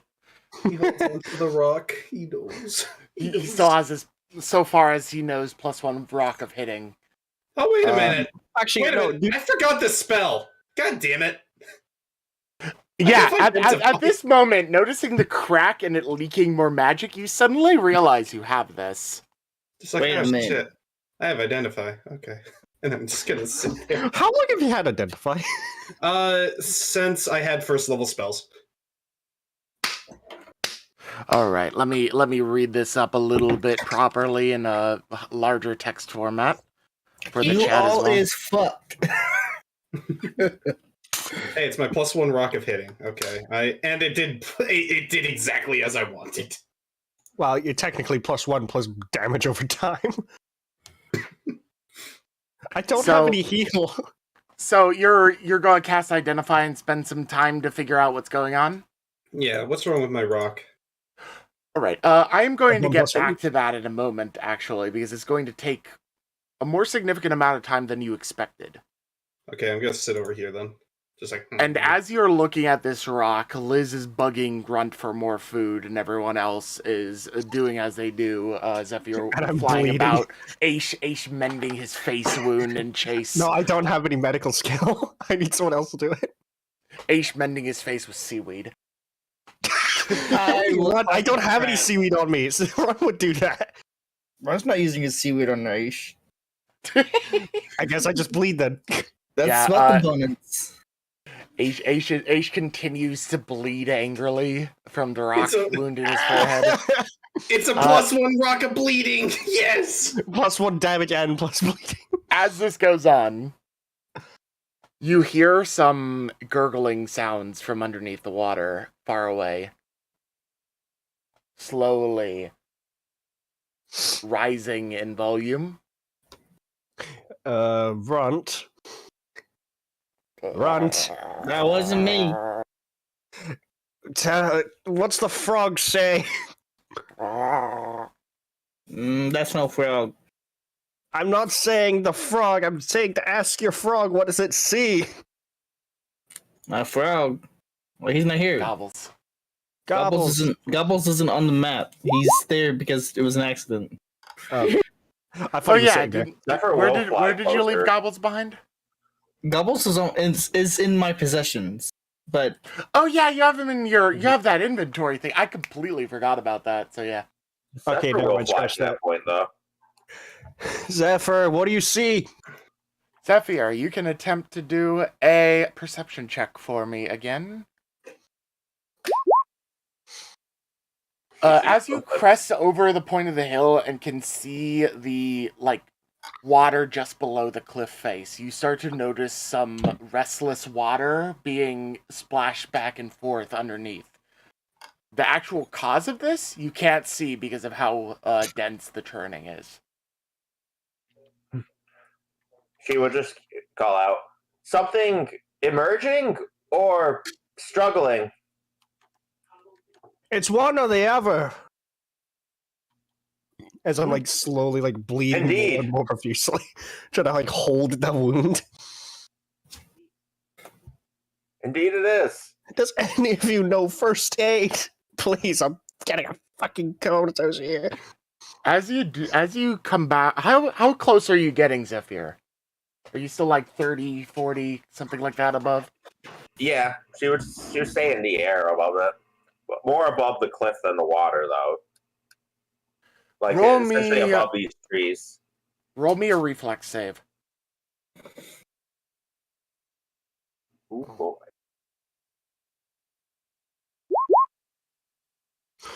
Damn! You very easily notice a glint of suspicious origin coming from the water and prematurely dodge to the side as what looks to be a crab-tipped spear juts out of the water, flies straight at you, slows down, and eventually goes back straight down into the water.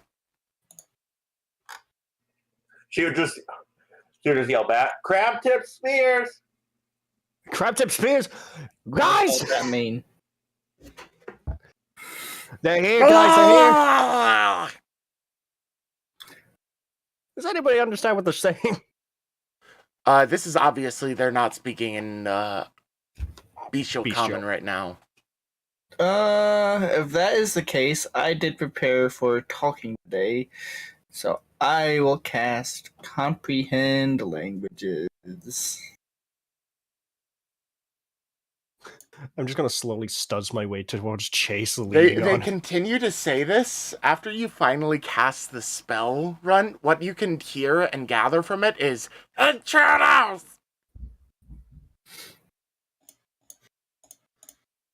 Wait, what level is the spell? I know it's... Just to be sure.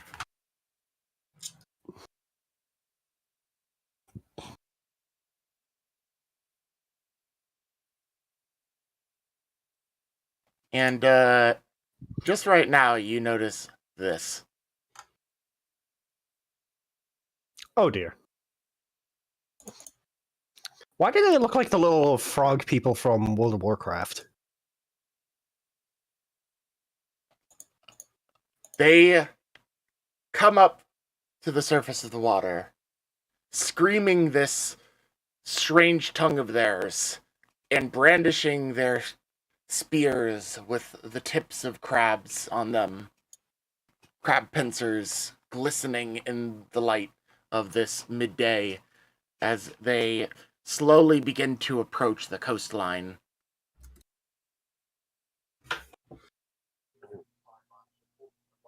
Well, Zephyr?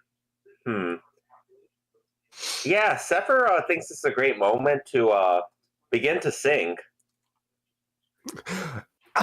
I'm gonna try to block my ears.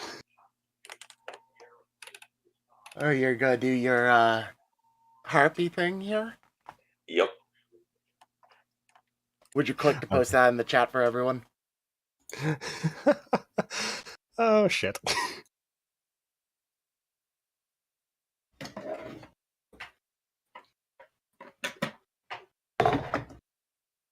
My rock brokey. Trying to find it, Ken? Oh, I shout found out it. to I'm trying to Rasmus. post it. Probably click the name. Silence, Rasmus, while I'll shatter the damn thing. There you go. Aw. You gotta do the wisdom saving throw. Oh, time to save it. Captivate someone. What is your charisma modifier? Zephyr. 1 sec. Gotta get back. My push to talk accidentally jarbled the thing. My charisma modifier would be +2. Charisma modifier is +2, so it's a DC 15 wisdom saving throw. Or will saving throw, right? Yeah. Yep. Alright. We are going to do this, this, Fail. and one more. One 16. passes. And that's going to be counterclockwise or left to right most. So the one closest to the shoreline seems to overcome it. And the other ones appear to be captivated and start to come climbing onto the rock towards you. All right. And as she sees them start like coming up, she's going to instinctively try to start moving back, leading them more onto the sandbar in the direction away from where the party immediately is. Or not sandbar, sure, but you get what I mean. Don't we all have to roll too? Yeah, it's a 300-foot radius. Technically all of you do. Okay. Pass. Okay. You're fine. Rasmus is just. Runt Rasmus doesn't is give a like, shit. He's gonna fail. Runt's picking earwax out of his ears. Marasmus is too busy on his rock. He's just like, it's leaky. I'm right now leaning on Chaise with a bleed on my head. You'll need to roll for Liz. I was just about to pull up the sheet to do that. Actually, wouldn't that be your thing? I don't have access to a sheet. Liz is fascinated. Liz starts to move towards you as well. Chaise and Ash also gotta roll. Oh no.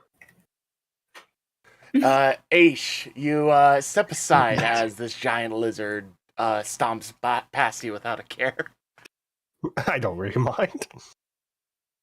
You have to roll a will saving throw for me as well, and so does Chaise. Damn it. And little Tommy. Mm-hmm. It's going to be a Tommy. repeat as last time. DC is 15, so a 15 or higher passes. Wisdom or wisdom? Will saving throw. So there are the fuck 3 is saving will? throws underneath the main stats. There's fortitude, reflex, and will. Yeah. Yeah, nice pass. Alright, Ash is doing just fine. Let's Give see me a about second. little Tommy. Tommy, I doubt it's going to get very far. Mag, how are you doing? That's reflex. Let Oh, shit, wrong one. me see.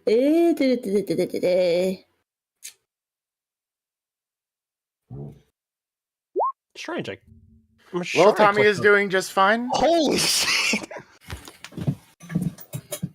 Need to Come find the on. will. Where's my will to live? Directly underneath your primary stats. Yeah, the primary attributes It's to the underneath right. that has reflex and stuff and will. All right. Fortitude, reflex, will. Oh yeah, for those audio listeners that we have, Morasmus rolled an unnatural 20. I think Runt rolled a nat 20, and so did little Tommy, so they're both fine. The giant frilled lizard, Liz, rolled a 5 and a nat 1, so definitely failed. Ash rolled an 18, and Chaise just barely failed with a 14. No. So Chaise, you find yourself captivated by this song that Zephyr is singing, and feel Why like does it this say desire to movie? move towards her. No. Elwie? Trish, what's going on there? I am captivated by the siren song of pumped up kicks.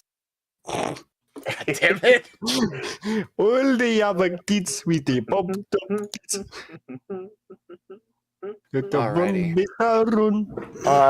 As this goes on, Runt, as the other sea creatures seem to start following, the last one who managed to overcome this says something that you can translate as Siren! I'm gonna shout, now hold on, wait, we are here on non-hostile terms. Please just hear us out. This thing brandishes its spear, but you hear this, like, strange sound further out into the water. You can't make out exactly what it's supposed to be, but at best you can feel some sort of Can I try to persuade Zephyr to stop singing so we can probably talk?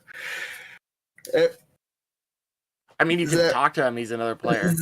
Zeph, can you hold on? I don't think they like your folk too much, but maybe we can settle some differences. She would, like, as she's singing, like, look over, nod, and try to fly back a little more towards this cliff. See, so long as these guys wind up, like, once these guys are all on the sand, then she'll stop and do kind of like just kind of do a bow while perched on the cliff. Runt is going to do a non-hostile form of movements, basically trying to show non-hostile intent. They pull up onto the shore. Meanwhile, the one that wasn't doing this is looking at his brethren and holding up his spear as he watches them go up onto the shore. He's brandishing his spear very menacingly, but as the noise fades away and Zephyr concludes her act, you can hear this really high-pitched sound. And they're like,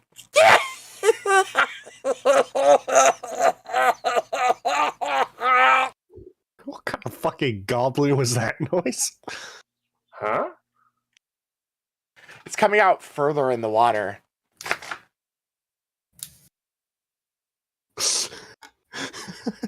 It's not even more like a man choking but wheezingly laughing at the same time. Right. It gets somewhat louder as you're assuming whatever is causing it is coming closer to the surface. Runt is still going to show no acts of hostile intentions and kind of just wait there. And yeah, we came here to talk mostly. Yes! Trouble! I like funny. this guy already. Big funny. He breaches the surface of the water and he's just like laughing to shit with this squid on his head like a hat. It's a live squid, but it's just sitting there, and he's holding this staff as nice pet. Discontinuing. His like little, he has a little kilt made of kelp, and he's looking at you with this most manic of expressions and laughter as he slowly wanders towards the shore, and the other fish person near him seems to just pause. I fucking love this guy already. Just give no shits and Persona is fucking funny to me. Little blue man. Do I understand his language? Yeah, what's up? Yeah, he's speaking Bishul Common now. I'm So gonna you laugh can along all with him. understand this. I'm laughing along with him in character. Zephyr, looking between two of them, just starts laughing, dude. With a speed that seems unbecoming of something his size, he comes up near the ocean, and just before it gets too shallow for him to swim, he leaps out onto the shore and just sort of like lands with a pose and a little bit of flourish. Perfect 10! Oh, what a jump. He's going to the Olympics with us. Other Olympics! I don't know. That was not in character. He says these words sometimes I don't understand. A perpetual state of confusion. You're funny, all of you. He points his staff at Morasmus. You weird derpy thing. He points it at Chaise. Chair! He points it at Asch. She's just like, lizard! He points behind Asch at Liz. Also lizard! Runt's laughing now. And they turns and points at Zephyr and says, Harpie! Oh, at least he gets that one right. Yes.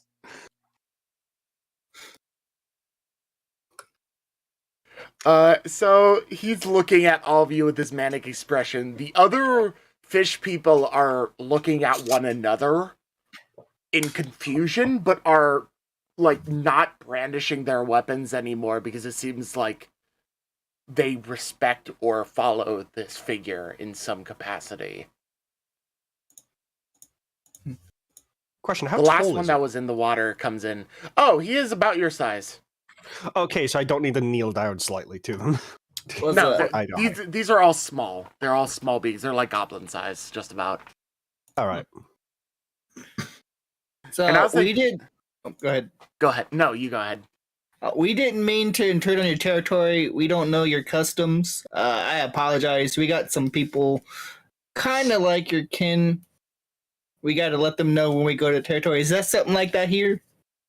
Are you funny?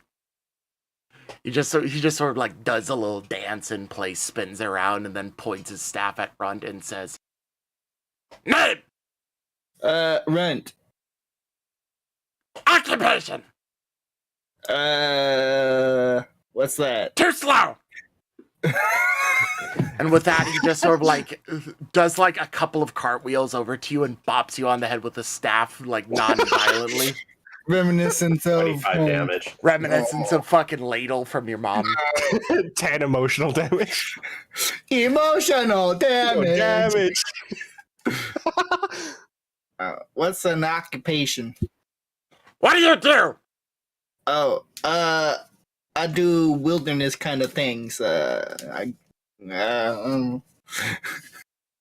He just looks at you like you see him looking at you. The squid on it, he looks up at the squid on his head. The squid looks back at him. They seem to exchange some sort of like silent conversation. And then the squid just like sort of glares at you in contempt. Runt is trying to figure out which eyes to stare at when talking to them. He's looking up and down. My eyes are right here. Okay. He just points at his eyes as they like both of the irises like go outwards from one another. Okay. Wait, which one? Here! And then and this time he's actually pointing at the squid's eyes. Oh, okay. Looks up.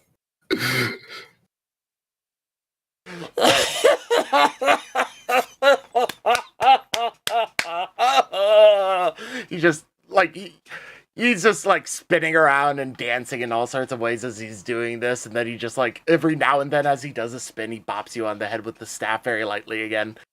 And then he turns. All of a sudden, he stops, swivels on his feet, and turns to look at Morasmus. So as he looks over at Morasmus, he sees Morasmus basically have the fucking onyx like in his fucking mouth as he's just making sucking sounds.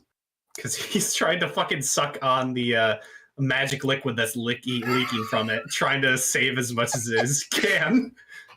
The liquid isn't like a liquid leaking from it. It's just with your detect magic, like that crevice in it has made it look like much brighter. If like vivid brightness is an indication of power. Oh, so it's not leaking. No, yeah, it's I thought not. you said it was It's not, leaking. No. Yeah, it was like leaking a level of power. That was more of a figurative kind of thing. It's not literally leaking. Wait, so is it brokey or not brokey? There's a crack in it, and that crack seems to show more of the power inside in some capacity, but Oh, I it's thought not it like was, like- leaking out. I thought it was leaking out magic. My bad. I was just like, no, my magic just lean on. It's leaking out enough that you can sense the magic, but it's not actually losing its magical potential. Okay. Then, yeah, no, go back. I'm not sucking on fucking this leaking. No, bag. I'm not letting you do it. battery. You're sucking on the stone under the assumption that somehow this is leaking out. And he looks. That's fine. He turns and looks at you, and he points the staff at you menacingly. And all of a sudden, it feels like the area around you darkens and intensifies. And then turns into a game show. he and the squid both glare at you menacingly in silence. And Marasmus just like the stone comes out of his mouth. What No did I littering. do? No littering. Sorry, I went to get it. Also, Also, technically, he was the one. Morasmus fucking points at Ace. You threw it at me! Yeah, it bounced off your head. You littered. And you cut my head with it! He does another cartwheel in front of Aish, looks at the bleeding wound on your head, like tilts his head like a fucking owl, and then bops the wound with his staff. Ow! No littering. I can't help the littering if it's bleeding. I don't have any medication or anything to repair. See, look, now he's littering blood all over your beak. Oh, screw you, Morasmus.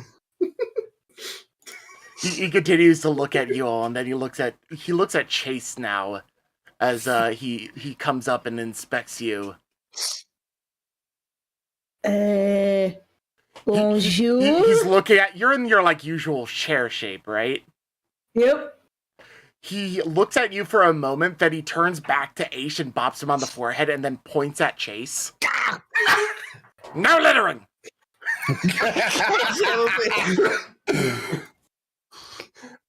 You should really take care of that chair, Aish. I don't have any bandages. I'm in a perpetual state of confusion. Aren't we all? This strange figure like reaches into a small pouch on his back hip, pulls out a thing of seaweed and slaps it on Aish's forehead really hard. Like basically with enough force to knock you over if you're not paying attention. Dude, seaweed is salty, man. Oh fuck, that's gonna hurt. Yep. Oh yeah. Oh yeah. Like you just hear the burn, like the cartoony burning noise. Stop running! That was fun. I wrap it around my head and tie it. Thank you. I'm gonna get closer after realizing the fucking onyx isn't bleeding anymore. Just like, what? Hello there.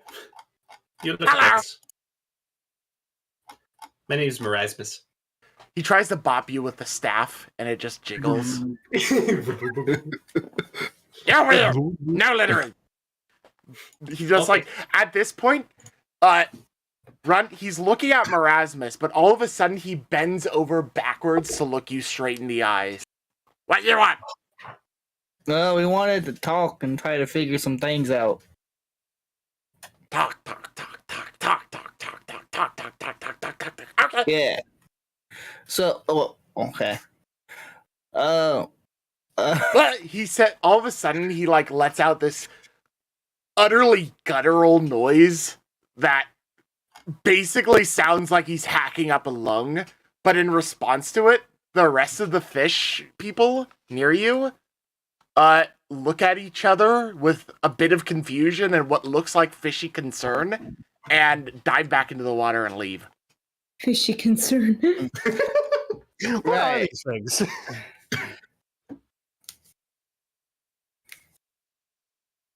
Talk about what? Fun things. Well, those tall longshanks. He just stands up and like spins around and he's just reeing his staff in the air, shaking wildly with his form. Questions I'm gonna about back away. I got some questions. Yes. So, they said that their ships have been attacked. Littering! Intruders! Okay, so they're throwing shit in the water that you don't like that. Intruders. Now, He sort of like stands back up because he's been like bent over backwards this whole entire time for a little bit until he did like the reading his arm thing. And he stands up. You see him like lift up, like put his staff on the ground. He lifts up both of his hands, puts them on his cheek, and just like Hitman style snaps his own neck. And it looks for a moment like he's about to fall over. And his arms are dangling very loosely. And then he just, like, in, like, a snap, lifts up his arms to his head again, snaps it back into place, and looks at you with, like, a oddly different expression. I'm calm now. May I ask a quick question, dear friend? For littering, you know those big wooden things that they put into the water. Is that littering? Big littering. Big littering, okay. Yes. Runt, you see what I'm seeing, right? They don't know it's not trash. They don't think it's not trash. It's just a way to travel. See, not everyone can swim to the water like we can. People need to use giant wooden things to swim across. He looks at you for a moment. We can show you. We can show you. You see what is an attempt at recognition in his eyes, and then immediately gets distracted, turns around, and he looks at Morasmus. He's just like, Chief Sorcerer! Pardon? Spellbound Badinga! That's his name, Chief Fushikura. Chief Sorcerer! Chief Osakula. I like that name, yes. He's a good name. Chief Osakula. So, Phlegm Sakrala! Gotcha. Chief O'Flem Sakura. I'm just gonna call No, it you don't say phlegm! He like tosses his staff at you, and then after it hits you in the forehead again. You know what I'm gonna do? You know what I'm gonna do in response to that? Nope. After he hits you in the forehead, he holds reflex. up. I'm rolling reflex. All right, go ahead and try your reflex save. Not enough. He lifts up his hand, and the staff magically flies back into his hand. Thor style. I need to learn how to do that. Shit, that's awesome. Right. So, anyway, the Longshanks don't know how to travel through the water like most of us can.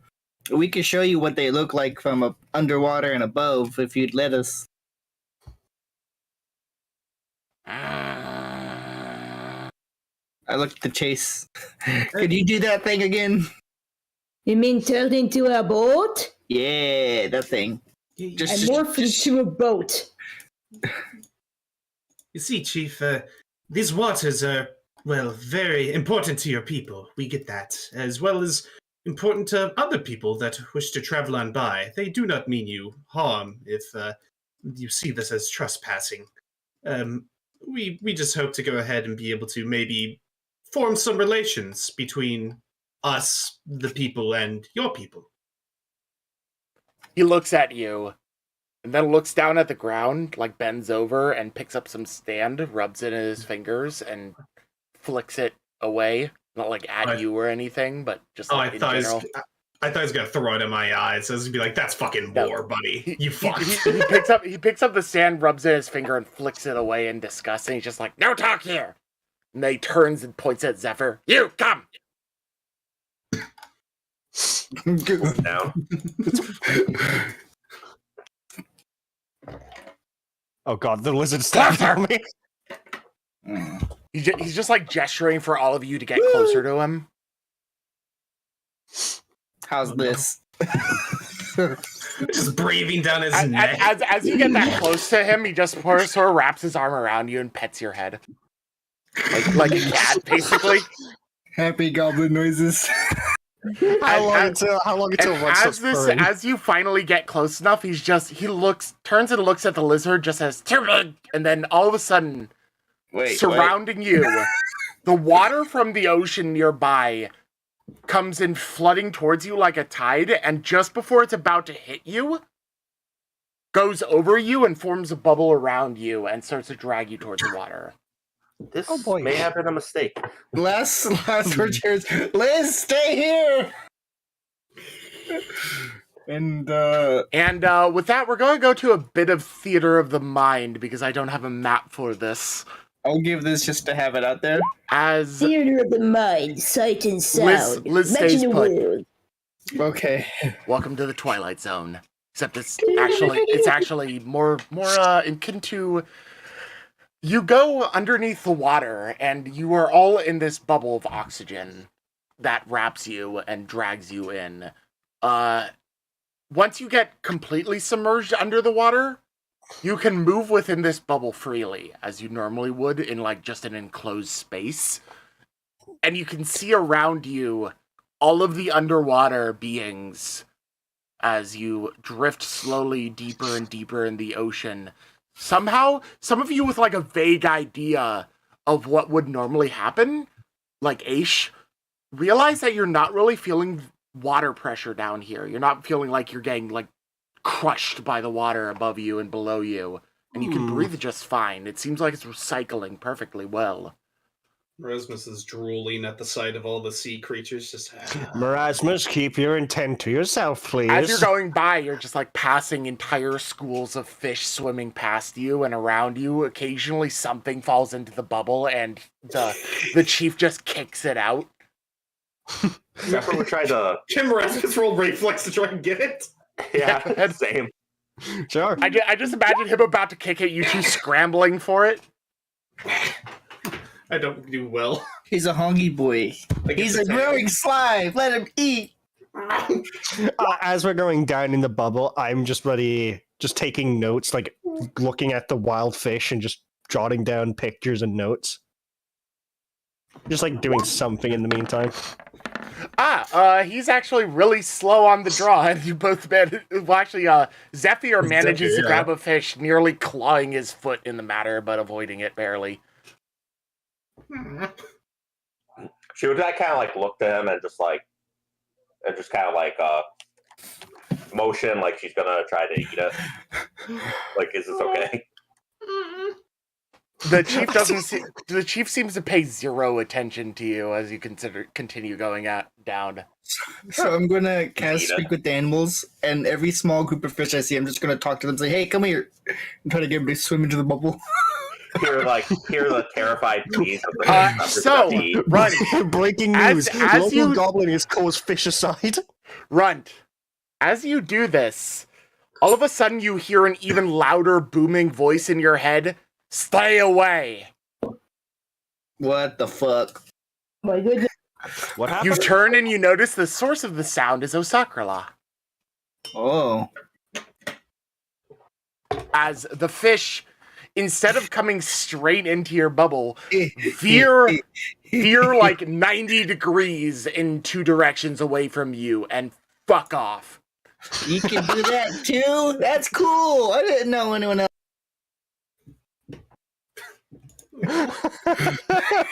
Genuine. He doesn't know he's a druid, so he just does these things. He doesn't know how. So he's genuinely amused. He turns and looks at you and just says, "Fish are subjects. Fish are Also furred. Also, wait. Is looks like Fish are friends. Fish are friends and food. Yes. Damn, sounds like a life. Okay. Zephyr looked like she was about to throw it back upon hearing that, but they says also food, so he's like, all right. Sorry, say that again. Oh no! As she hears our subject, she looks like, oh shit, is about to try to throw it back, but then said also food. Just does a quick double take and bites into it. And I'm just like looking out to the left of the bubble, just drawing the fish, writing down when I can generally describe them through pictures. Yeah, so you can see a bunch of these fish out here in various forms. There are all sorts of colors and things that you've never seen further inland. The only person who may have seen some of these would be Zephyr, who's familiar with the same fish that she would occasionally hunt. But some of the fish that you run into as you go further and further below are fish that never breach the surface, that you've never seen before. And just as you're going through this giant wall of kelp, getting slapped by salty kelp every now and then as it comes into the bubble, and then he pushes it aside, You come to the end of this kelp forest. It parts aside. And as soon as it does, this massive dark shape moves in front of you rapidly. I would say I would like to cast Spark, but then that would just deplete the oxygen in the bubble. I would like anybody... Actually, Zephyr, would you do a knowledge animals or something check for me? Something of Nature. equivalent. Yeah, knowledge nature. 18. That is a killer whale. Ooh. And it's staying the fuck away from you. I've seen this, and I've noted this. It's now something I can transform into. I God see now. All right. And now that Don't the shape has moved out of your vision, you see mountains and mountains of colorful coral built into these huge rising structures underneath the water surface. At best, you can presume that this is their home. And he continues towards this giant, colorful display of towers and domes and everything that you could have possibly imagined. And you see more of his fellow fish people swimming about and looking at you and then going back to what they're doing as if nothing is important. Oh, it's so beautiful. It's shiny. Like, I am, like, got my hand clenched, touching the edge of the ball, because I'm not trying to pop it with my claws. So beautiful. Seneschal! Hmm? Seneschal! Seneschal. Open home of the Seneschaline! Cherishaline. Gotcha. Well, I must say, Yes, it's spelled like this. He pulls out a finger and pokes it into Runt's chest and starts drawing letters in your chest. Okay, got it. And he does it back to him like this? Yes, that's how you spell it. Okay, got it. I write down immediately in a paper note in part of my notepad, just like, yes, this is so this, and start detailing the city in depth. What I can tell and what can I see. I run city. I feed people. I build new homes. Hmm. You must be a very gracious leader, then. Yes.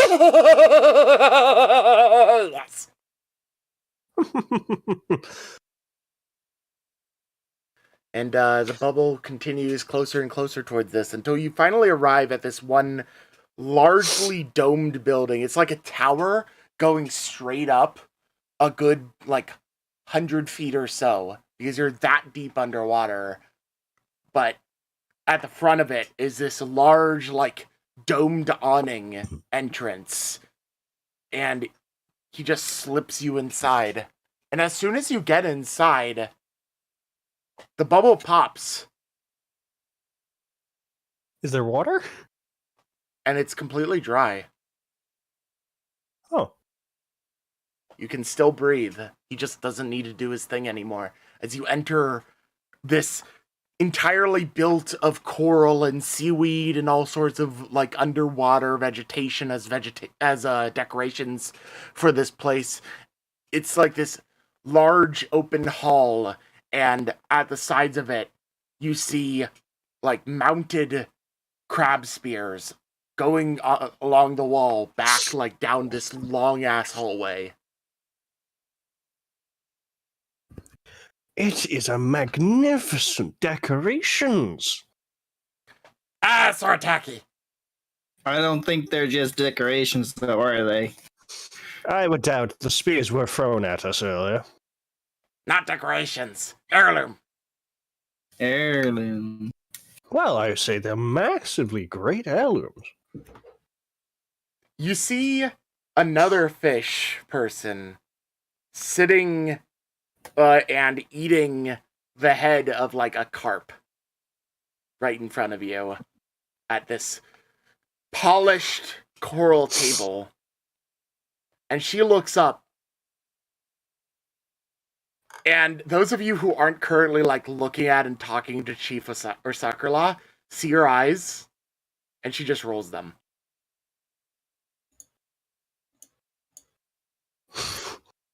I'm directly talking to Shakala at this point. I'm not sure if anyone else is. Welcome home, Chief. I'm back. She turns and looks at all of you. I'll give a goopy wave. Hello. What's up?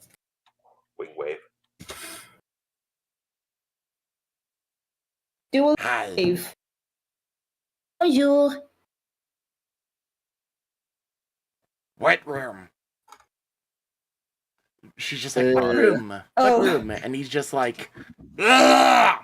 In like some guttural speech, and she just rolls her eyes again and just like pulls like a thing of seaweed coming from the ceiling nearby her and just pulls that like a lever or like a chain. And down the hallway, you can notice like something swing open, and he starts to lead you towards that. I look towards her. You could translate that? He's speaking Aquan. It is our local language. Oh. Interesting. I've never heard of Aquin. Have you ever been this far down in the ocean? To be frank, I cannot swim. I have never been in the ocean. Oh, I've been to the bottom of the swamp. yes, let me accommodate that. Ah! She says something back to Sakurla. He's just like gasps all of a sudden, puts his hands to his mouth, and then he goes over to Asch and he just like pets you really roughly like a dog, like a puppy. He's just like, poor thing, poor thing, poor thing, poor thing. Oh, I'm gonna get swimming Okay, lessons. you could stop petting my head so hard, please. Yes, yes. Can I look towards the... Was it a secretary? Basically assuming the similar role, may not be the same name, but seems to be doing that kind of job. Could I inquire if they have a book on the aquarium? Okay, We don't. I gotta... Sorry. Yeah. Her response as she looks at you is, we have no writing. Oh. Well. My apologies, didn't know. I was going to try to intriguably learn the language. That would be rough. Yeah, kind of rough for a language with no spelling. Yeah. Oh dear. And I'll leave you be. as he leads you back towards this room, she sort of just like awkwardly waves at you with a flipper, and I wave back. and you go down and you enter this room, and it looks like all sorts of oddly decorated chairs in a random assortment lying around this room. And as he goes in, you see this one chair that's big and majestic and towering towards the ceiling. And he completely ignores it and goes into the corner into this tiny kid's chair. So yeah, it's a beach chair. Yeah, it's like a coral beach chair, and that's it. Like there's a fucking throne in the middle of the room, and he goes to this instead. How long until he puts on the beach oils and shit? Gets the ball. He like kicks up his feet, Hey, girl. and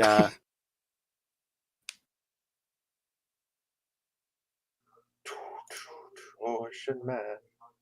Take me by the hand. Take me to the Why land. did I know that was coming? Ocean I mean, Man, that- more like Ocean Ban. Oh you're banned. And he sits down and he's like waves at the other chair. Sit. I'll sit on the chair. I'll sit on the throne. I do not think that'd be wise, Runt. Runt sits on the throne and he just applauds. Never mind. Stick where you Now want you! to be. He's pointing at Asch, who's like still standing there awkwardly. You, Yes? sit here. And he points at a chair right next to him. All right. I take a seat where he's pointed. He reaches, you're sitting there awkwardly for a moment, and then he slowly leans over and reaches out, grabs your head and drags you towards his chest and starts petting you again. Okay. I'm just not even going to resist at this point. I'm just like, fine, I've accepted my fate. And as you all sit down, he just continues to do this and sort of stares at each one of you individually for a minute at a time. And then eventually, somebody else wanders in, another one of these people, and comes in and says, I do believe you'll need a translator for this, sir of ours. Yes, I believe we will. I have a question. Does the chair sit in a chair? Oh, fuck off. That's actually a good point. Does Chaise sit in the chair? So Chaise, you're coming in here and you're seeing all these chairs and furniture made of coral.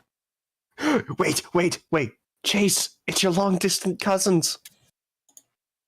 Oh my goodness, my oceanic brethren. I morph into one of the chairs. You hear in the distance, we still love you, sweetie. Got it. I still remember that joke. Ah, boy. We have a sort of a short moment as this one. It's another one of these fishmen, but they're not carrying a crab head spear or anything. They're coming in, no weaponry or armaments of any sort. What looks like a well done kelp tunic on them, and they come up towards the throne, look at Runt and nod, and then just sit in a chair nearby and turn and look at all of you and say, welcome to Seneschal. We are welcome. am Carlosus. Runt will raise his hand. Yes? I know a trick that can share. What's the proper way to put this? It makes me speak you, but also you can speak me. It's weird, and basically he's explaining the concept of the spell he knows of share language. That won't really be necessary. He's not going to be any more coherent in Aquan. Okay. Welcome to Seneschal. Hello. Thank This you. is our Hello. lovely home down here in our home territory. And he's our leader by right of passage, not by sanity. I think we could tell he's the leader. He looks like a great and wonderful leader. What are you talking about? Yeah, he's charming. You can use that word. But also, I must say, it's such a beautiful sight seeing one of your oceanic cities for the first time. As I'm continuously being petted by him. Yeah, he just keeps up this whole petting thing with you. This other Seneschal turns to you and says, I'm sorry, by the way. It's okay. I've accepted this by this point. Now he knows how little Tommy feels. We as a people... Little Tommy's jealous. He's just jealous. I'm getting all the head pats. He's not. So he turns and looks at all of you, and the response to this that he's giving is, down here in Seneschal, we, the Seneschaline people, have a tradition of sorts to build up our defenses against the threats of the ocean. Our leader would be one of them, So would the others accompanying him to the surface. They are known as the Chopal. I see.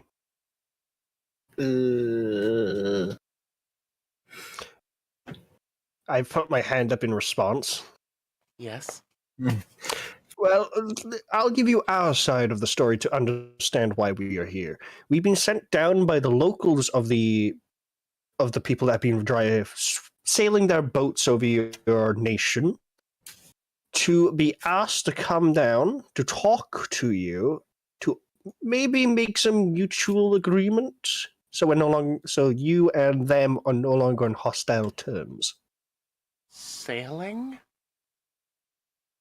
It's what the Longshanks do because they can't swim too good. They use these big wooden structures to travel across the water. As you say that they can't swim too good, or Soccer just like cries out in pain. Morons! Yes, I cannot swim, Shakra. And she sort of tilts her head and like you can tell that she doesn't fully understand, but this is the guy, this is not the secretary, this is another Sarah Shalene. You can tell that he doesn't fully understand, but he's just sort of gonna deal. Trying. Yes. Sailing, I guess.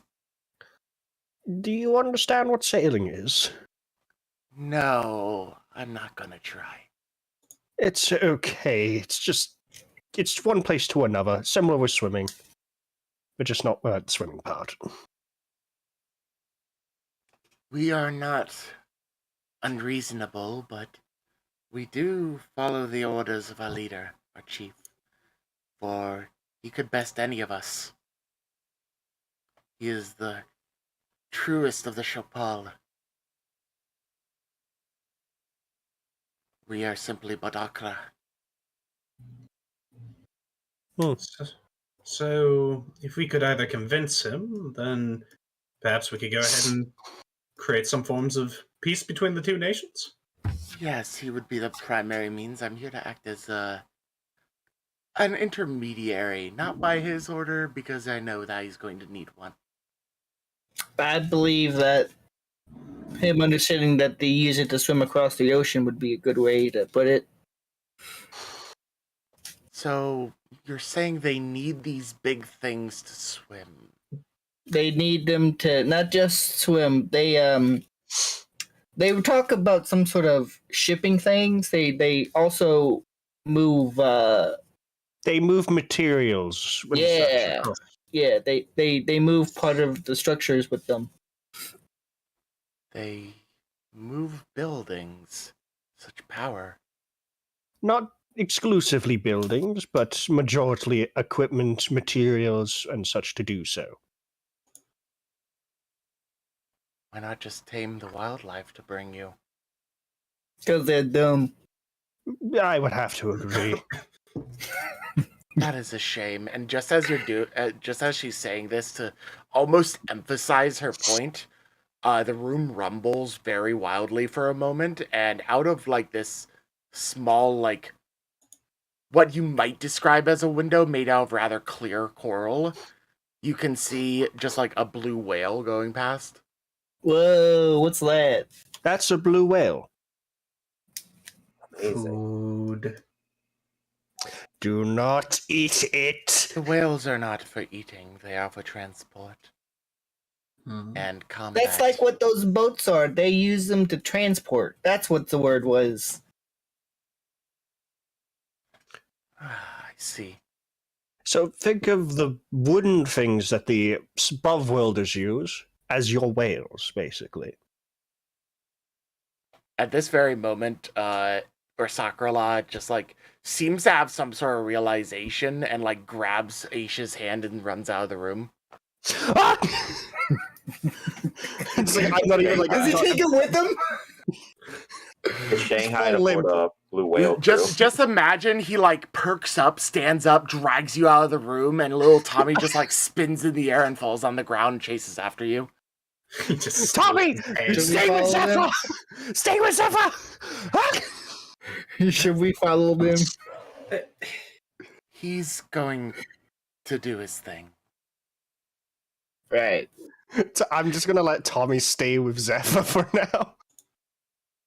Zephyr just kind of like pets Tommy, like lets him under a wing. All will be well.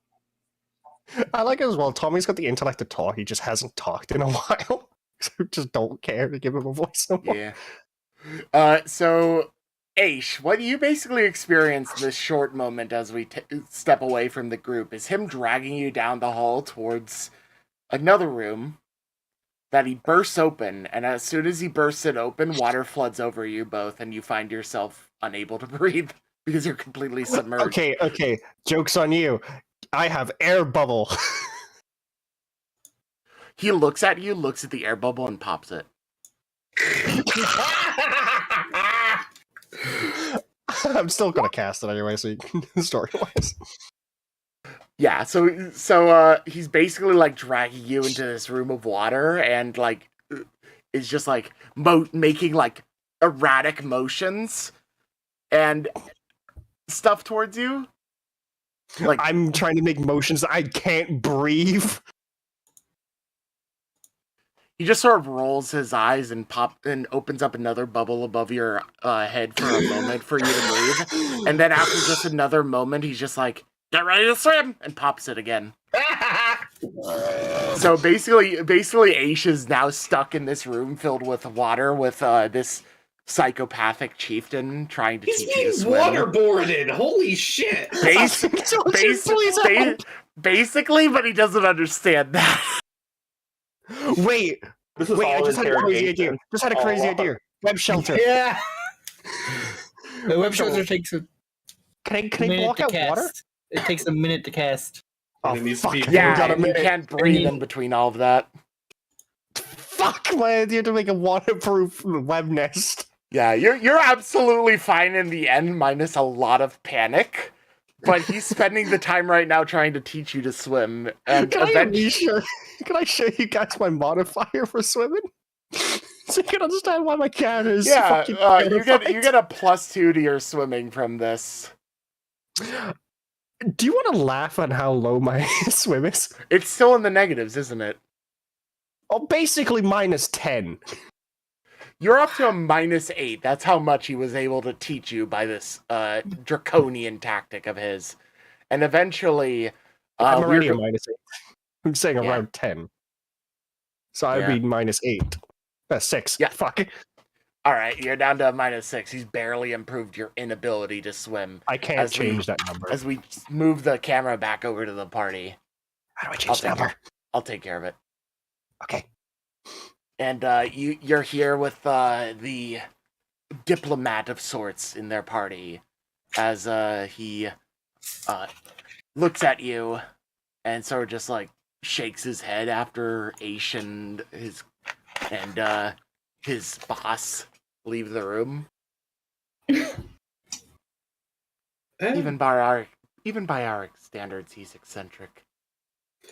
Yeah, I see. I like him. I'm glad.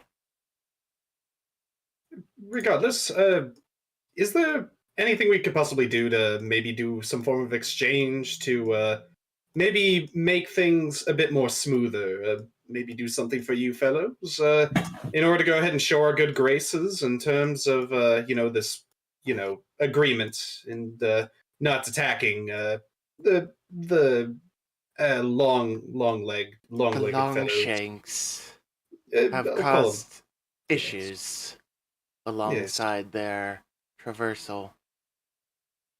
Speaking with the leaders of the Longshanks, as we may be able to get them to stop. Right, because it's been all just a major misunderstanding. They thought y'all were attacking them because I don't know. Because they're very they don't like people of not like that. They're racist. But we're working on it. I'm looking over at Runt, just like Runt knows the word racist. Holy shit! He's heard the words used. Doesn't know what it means when he's heard the word used. Asch taught him, and his repentance is currently almost drowning. Yeah, basically.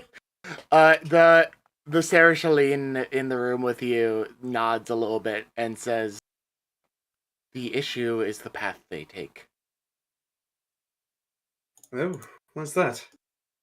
They travel over our most sacred ground, the Chopal breeding grounds. I see. That's what the babies make. The Chopal legacy is different than ours. Most of them can barely speak Aquan, let alone your language. So, if you could possibly get them to find another route around, or yeah, something like that, would it possibly be able to form this diplomacy? Yes. Now, But it is not my say in the end. Yes. there, It's his. As like, I want to go ahead and assume that there's a coral window, just like It's You like guys- a coral you window guys- that you points guys, to like, the alignment. All of you struggling. lean out the hallway, and you can just see, like, this half-transparent door as Asch is beating against it and getting dragged back by our Sakrala to swim more. Morasmus is just like No, in my head, I'm just like do you know the joking, like, panicked underwater screaming fuss type swim? Was like struggling to do any type of motion. Just that, because I got so bad of a fucking swim skill. I know some Morasmus, people are into Struggle edging, but bus. goddamn. Morasmus begins drooling, just food. Right. I look and I just look towards the door and I see them through it. Middle finger. So I'll go to the diplomat.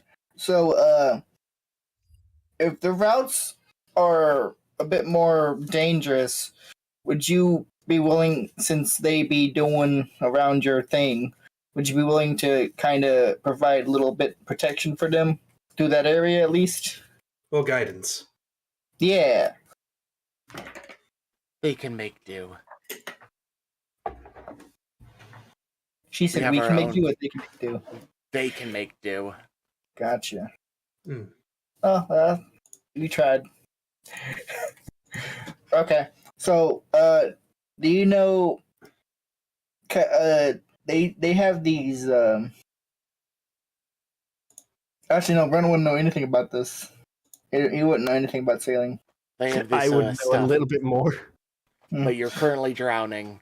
So. I'm currently drowning, so I can't even help in the matter. She turns to look at Zephyr for a moment, as sort of like a brief pause in this conversation, and tilts his head. It's a he. I keep mixing them up with the secretary. They use They. they. They's doing stuff. They is doing. They's things looking at that are- Zephyr, and they say, "You are of that sisterhood, are you not?" Yes. Unless there's another you speak of. You know not of any other around this coastline. Fair point. Vaguely recognize you. I suppose we might have crossed paths many times without me or my sisters knowing. We've seen some of them lately. Oh. And how are they? Poor spirits. They said they would head north. North? Did they say what? No. Do you know if there are more Longshank settlements in the north? Settlements? We don't go inland. Well, thank you. I fear this will be far away from any concerns of yours, I'm sure. But they seek blood. It's part of why I hope to help help keep the peace in my travels. Yes. Very well. She turns back to Runt and says, "Now, are you going to listen to the exposition about our race or not?" No. No. The Wikipedia page of the oceanic race. I would like to get that as a note, but too bad I'm fucking drowning. Around this point, Sakura drags you back into this room, completely drenched and coughing up water. You swim, man. He just slaps you on the back and like launches the rest of the water out of your lungs. As you're coughing, he drags you like into his chest and starts petting you again. I cast Prestidigitation to dry him. Welcome back. How'd it go? Horrible. Oh, you're not dead. Fair. Right. He sort of like leads Asch back to the chairs and sits down again and resumes like petting Asch like pitifully. I'm just like panicked breathing. We just need to tell them not to go over your sacred ground. And I understand that we recently had a situation there with my people. Is there a specific direction around you'd prefer them to go? Or just not over that? One of us would show them where they are not to venture. Okay. And where they are encouraged not to venture. I think that could work. Is that fair to you, or Sakura? Ah! He just like What? perks up and looks over. And just like tilts his head owl style, tilts it to the other side. He looks up at the ceiling. And then stops petting Asch all of a suddenly and just sort of keeps like open mouth agape at the ceiling. Says nothing. And then the other Cerechaline just looks over at you and says, "That should be fine." Can I go now? Hey, if y'all are ever in the swamp area, y'all more welcome to stop by. We will make note of that, but that is still too far inland for us to travel most of the time. That's fair. Asch, he has completely released you and is like seemingly engrossed in something in the roof. I'm just gonna like panically like crawl and then stagger away drunkenly. Do not take his swimming lessons. I'd like to swim. Don't.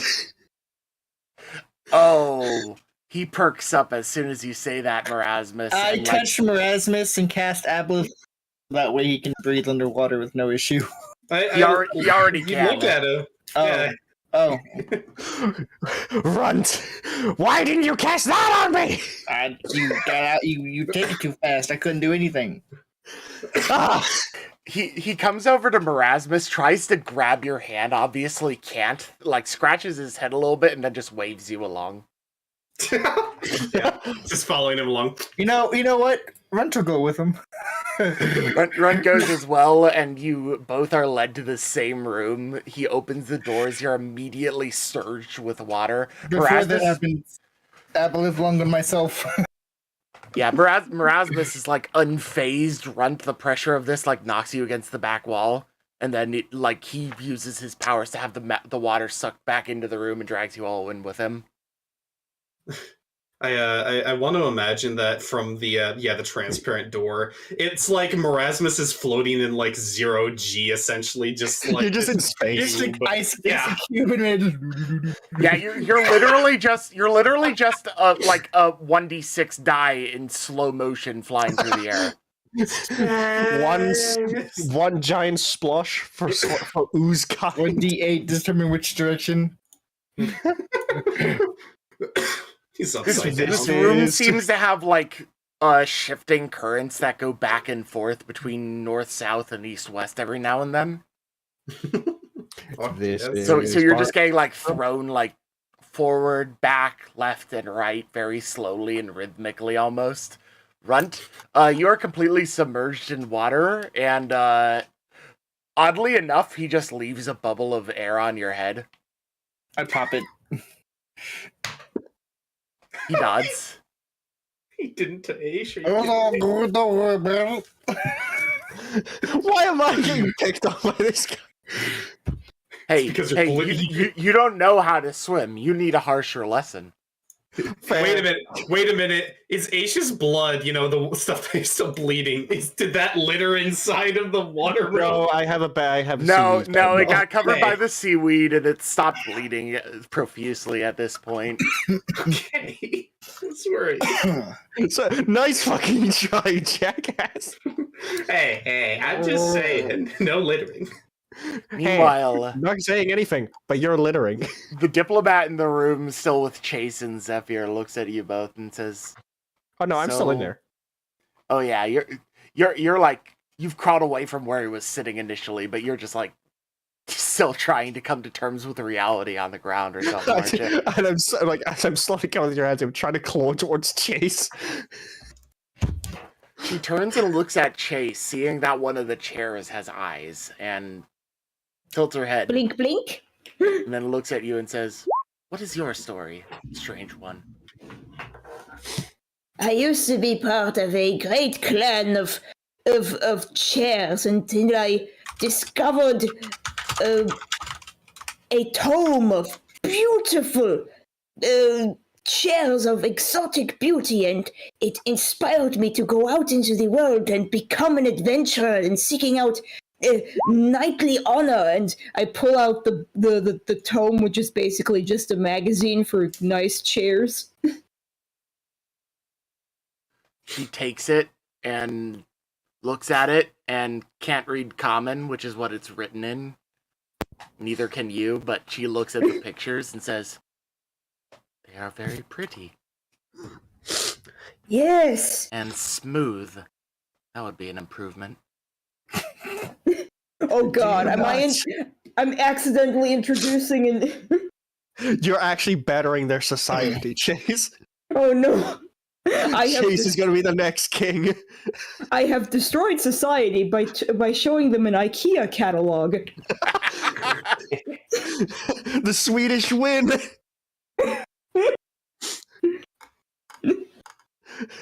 Just like Chaise becomes the next Aquaman.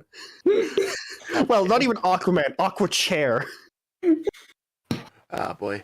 And she turns back to Zephyr and Chaise and Ash and like all of you, like collectively at this point, and says, "Would you like a tour?" Yes, I would. I can have that arranged. But Just for give me a now, minute. there's a small room at the end of the hallway that has the prepared food. Feel free. All right. I just imagine Ash like crawling out of the room on his hands and knees, just like Just like still panicked. Because I was wildly thrown into a fucking drowned room. The Chopal are not bred for their intelligence. So to say. I'm not being rude when I say this, but I think I figured that out. Yet most of them are still not so crazed as our Sakrala.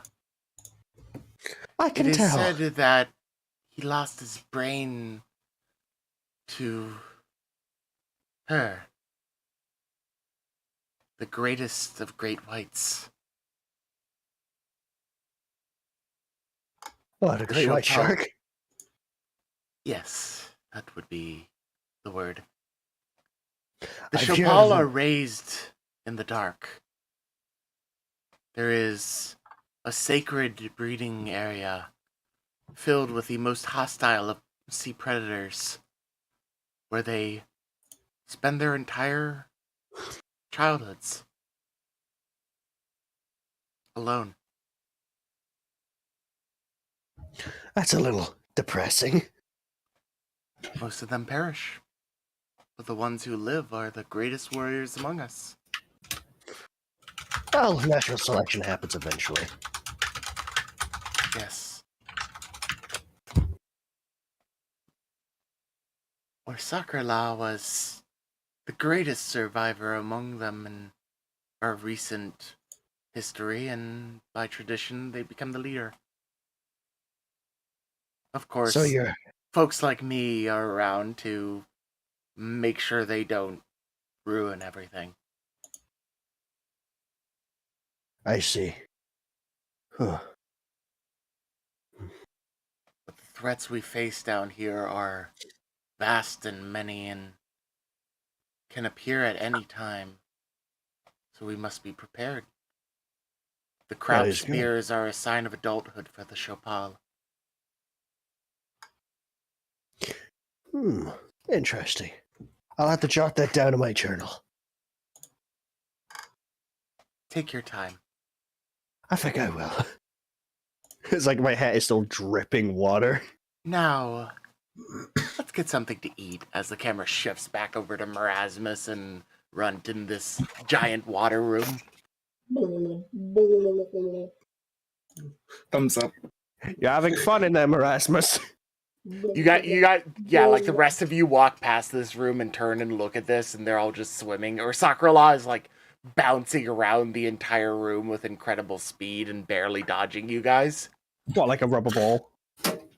Yeah, just imagine that one rubber ball SCP, and that's him. Yeah, it just continuously gets faster and faster. No, he just like looks at Morasmus and as he's swimming about and just like spins like a drill all around you. He's just like circling around you like a drill spinning around. So he stops all of a sudden, turns to you and says, "What did you say about my mother?" as all this is going on, I'm going to cast Touch of the Sea on myself to give myself a 30-foot swim speed. So I'm not floundering. I'm actually probably just a little bit slower than Chief Orcasa's or. Oh, you are still much slower than him. Oh yeah, but showing signs of improvement. Morasmus floats.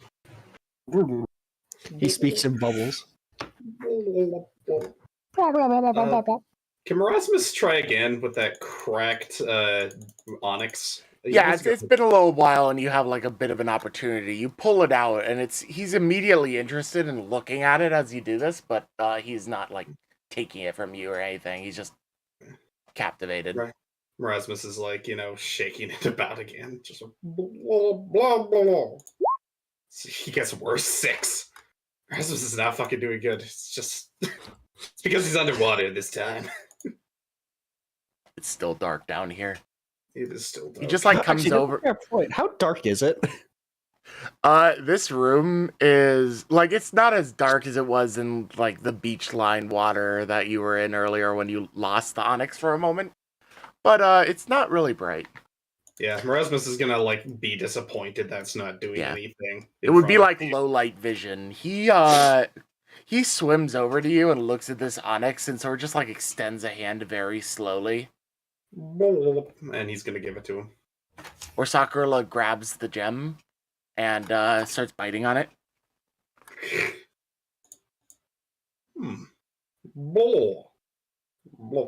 He picks it up again and looks at it, and then looks at it from 20 different angles in rapid motion, and then he just puts it back inside of your center blob, he shoves his hand into you and just releases it there. Hold on, I need to see how well. Well, did he turn it? Did he rapidly turn it around like a? Morasmus didn't take that well, so he's just it has to be some form of hint, and Morasmus begins biting on it. When you said turning it around 20 different angles, did you be first thing we came His face just appears on the opposite side. Yeah. Oh no, he's talking about the chief. I thought he was talking about Morasmus. He was holding the onyx in his hand and like moving his head comically around it and shifting the angle of the rock to look at it. Mm-hmm. My immediate thing that came to mind was a Rubik's Cube. Sort of, but not really. But at the same time, he just like shoves it back into you, and with that, he swims away again until he stops like abruptly and looks as serious as you've seen him this entire time. Oh. Then a slow rumbling begins. Rasmus starts to panic. He goes over to the coral doors and kicks them open. The water floods out of the room, including you two. And without saying anything, he's sprinting to the front of the building. I'll follow him. I'm chasing. And as you two step outside, the rest of you sort of get the similar idea with the diplomat who's just like, oh shit, and turns around and goes out as well, but not as like weirdly as Ursakrala does. You come out front, Morasmus and Runt, and you see above you the water, as usual, bright, reflected from the coral around you everywhere. And then you see it darken as multiple shapes pass overhead. What the bloody fuck are they? Can I roll Roll me a perception for you two. Ace, you're not out yet. Oh no, I was the one who said I was running out with Runt. You're not. You weren't. You weren't in the room doors, with them. Different doors. Yeah. Okay, never mind. Yeah. Wow. Yeah. Never mind. You good? Fucking hell, Runt. And there look like some long shank ships at the water surface. Hmm. And with that, we're gonna call it for today. God damn.